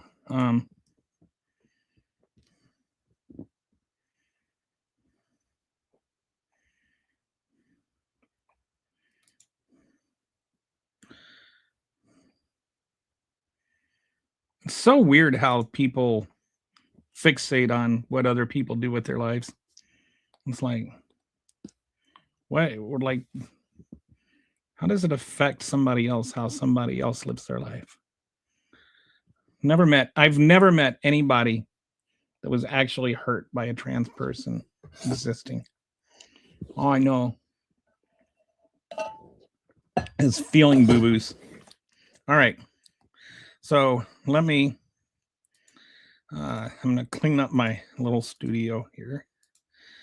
Not my actual physical studio. That would just be me and my recliner. All right. So I am going to go to my, oh,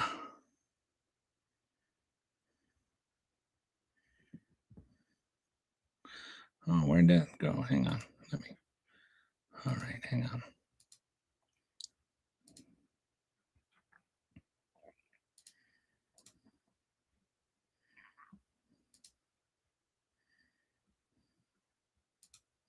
See if I got any voicemails real quick.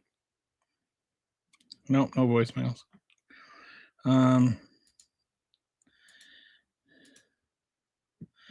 Sorry for all the. All right, let's just go to Claude. Okay. Open up my artifacts.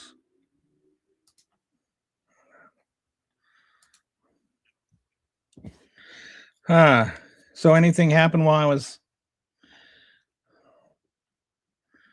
talking? Okay.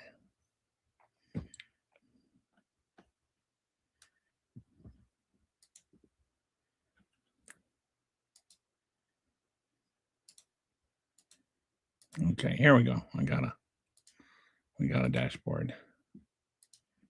By the way, I saw my buddy, but I haven't seen him since. Where is my cat? My cat is wandering around in the kitchen right now, waiting for my wife. My wife went for her walk, and he always paces about the kitchen, waiting for her to get back when she goes. He doesn't like it when one of us leaves. Okay, so I've got this dashboard I made on just the whole topic of systemic racism. And I feel like this is the place to start. If we want to talk about DEI and we want to talk about being woke or whatever, we've got to start with systemic racism. And systemic racism is a real thing. I know that some people don't like to admit that it's there, or they try to deny it, or they try to think that since we got rid of slavery, it's impossible, or since we got, the Voting Rights Act passed, it's impossible. And I think that maybe some people don't understand what systemic racism is. And maybe some people just don't want to admit what it is. Systemic racism is not words for, it's not code word for you should feel guilty for being white. So,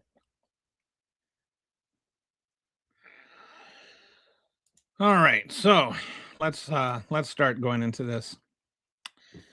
Need to refocus myself here. Systemic racism in America, understanding how policies practice is and institutional norms create and perpetuate racial inequalities regardless of individual intent. The data doesn't lie. So what is systemic racism? Systemic racism to me is that there is a system that has where it's a system where some races don't have the same advantages as other races. There is a difference between races systemically. So if you go and you look at certain things, if you are a black person in America, you are at a disadvantage systemically in a number of different ways that overlap one another. And this overlapping actually reinforces something so that it's systemic. Like people will say, well, black people are arrested more because they have more crimes. And then it's like, but they're arrested more because there's more police presence there. And there's more police presence there because, they are in a higher poverty level, and there's higher crime and higher poverty levels, and so on and so forth. And you end up like in this circle where you can, like, people try and extract one thing out of it, and they want to say, well, it's because of that. but that's also part of the system. That's what we need to understand about systemic racism. And it's not an intention. It's not somebody sitting there making it happen or designing it to happen.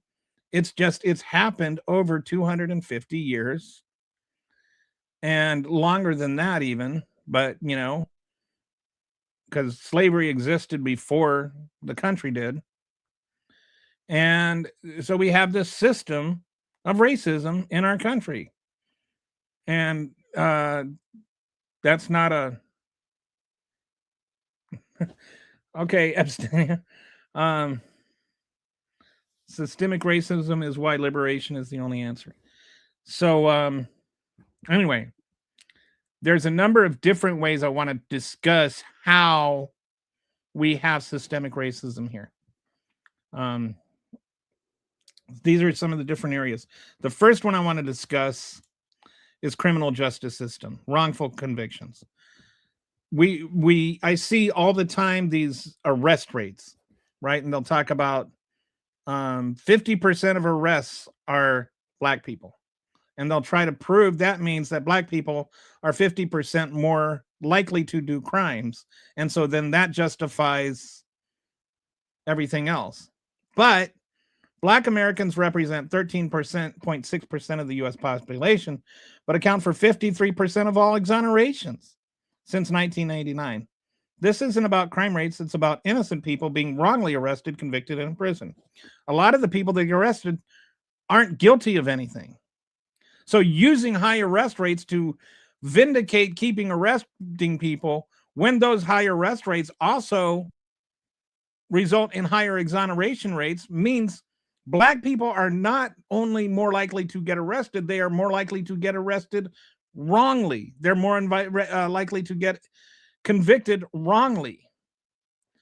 We make up Blacks make up 13.6% of the population, 53% of the exonerations.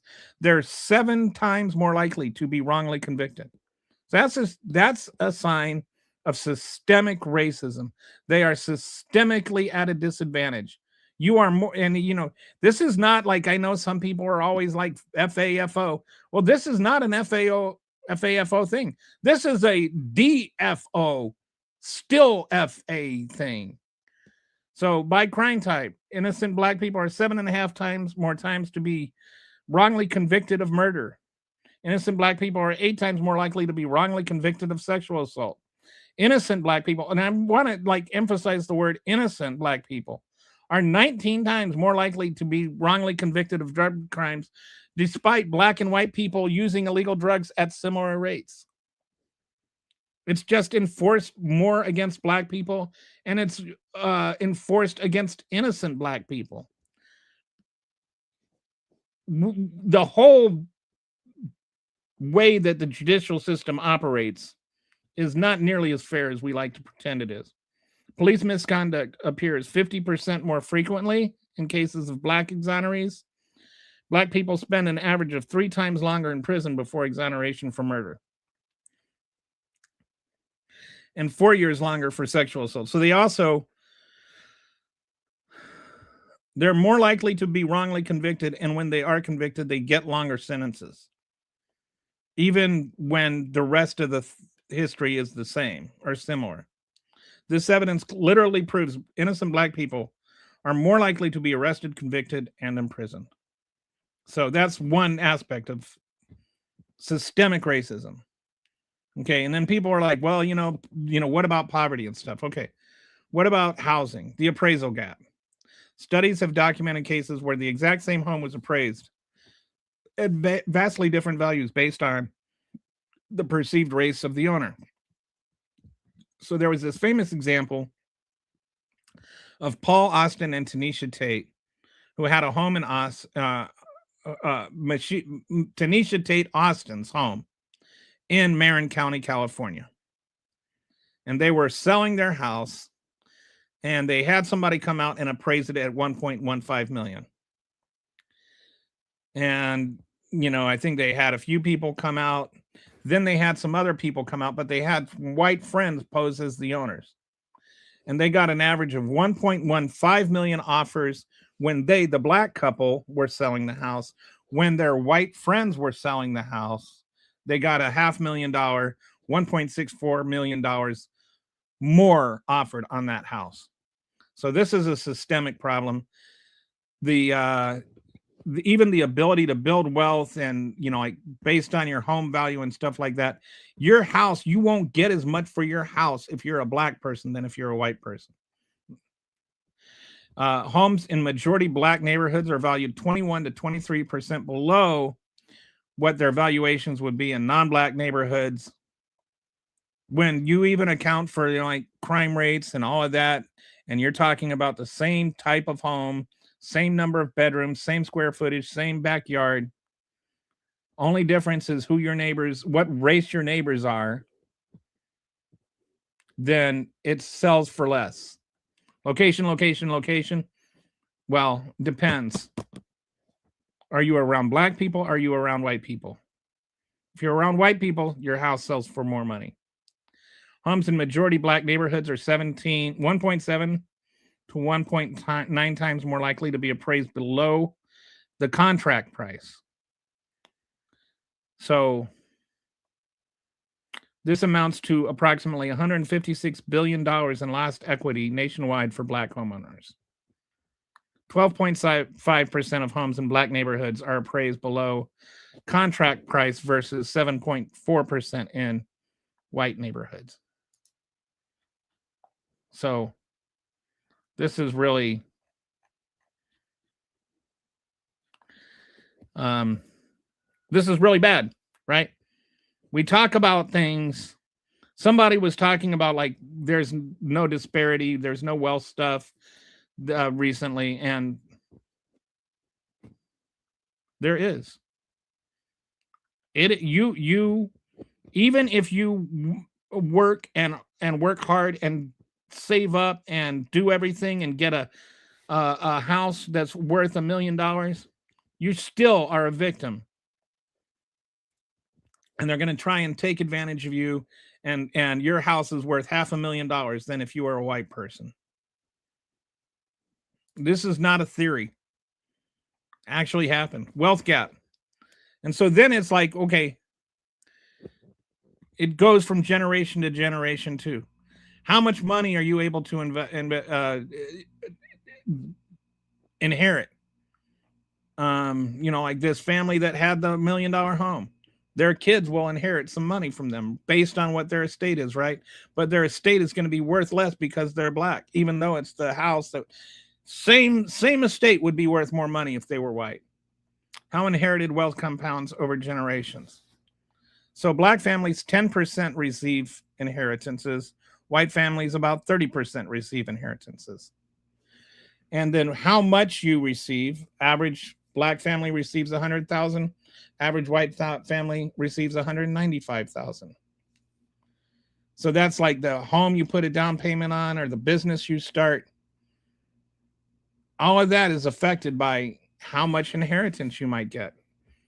The next generation, inheritance increased wealth by 100,000 plus. Next generation increased house wealth by 4,000. So it's like the black families actually do better with inherited wealth than the white families.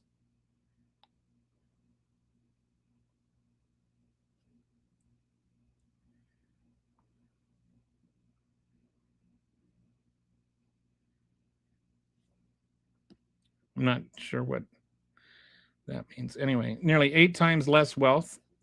So this creates a cyclical nature. And this is with inheritance. White households are 2.8 times more likely to inherit anything at all. Reclining official policy until 1968. Redlining. Can't read. Redlining official policy until 1968. You know what redlining was, right? Like you literally got less money by policy if you lived in if black people moved into your neighborhood. Systemically denied black families mortgages in certain neighborhoods, preventing generational wealth building. You can't pass down wealth. You are legally prevented from accumulating. So if you can't buy a house in a community where that house is going to appreciate in value, how are you going to build that wealth? That's how most white families build wealth, is through their home. But black families for generations were denied that chance. And still unofficially, it's very that the ripple effects of that continue. This means today's wealth gap directly reflects yesterday's explicit racism, even if every individual actor today were perfectly unbiased. And we just established they're not.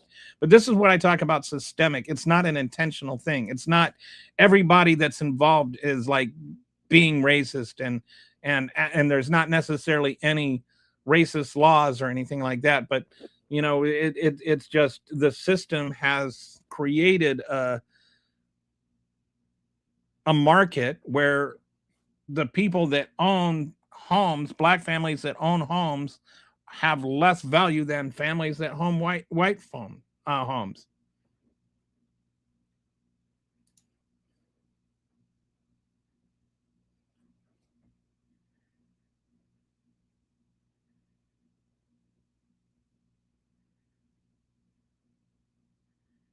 Thank you. I agree with that.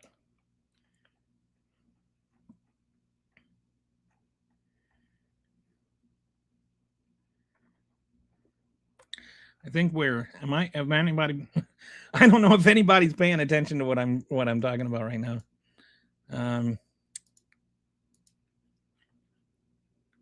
It's funny. I think I'm running out of steam.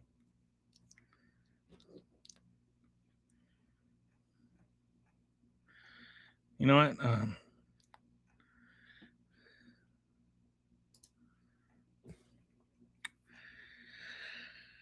I think I'll just go through this tomorrow. I'm actually I'm just like, man. Hey, Huggy Bear.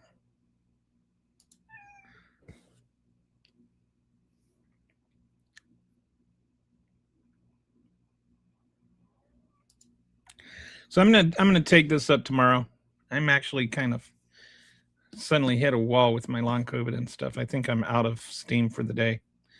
And I'm almost out of viewers too, which means it's not all that entertaining anymore. Ever since I stopped talking about the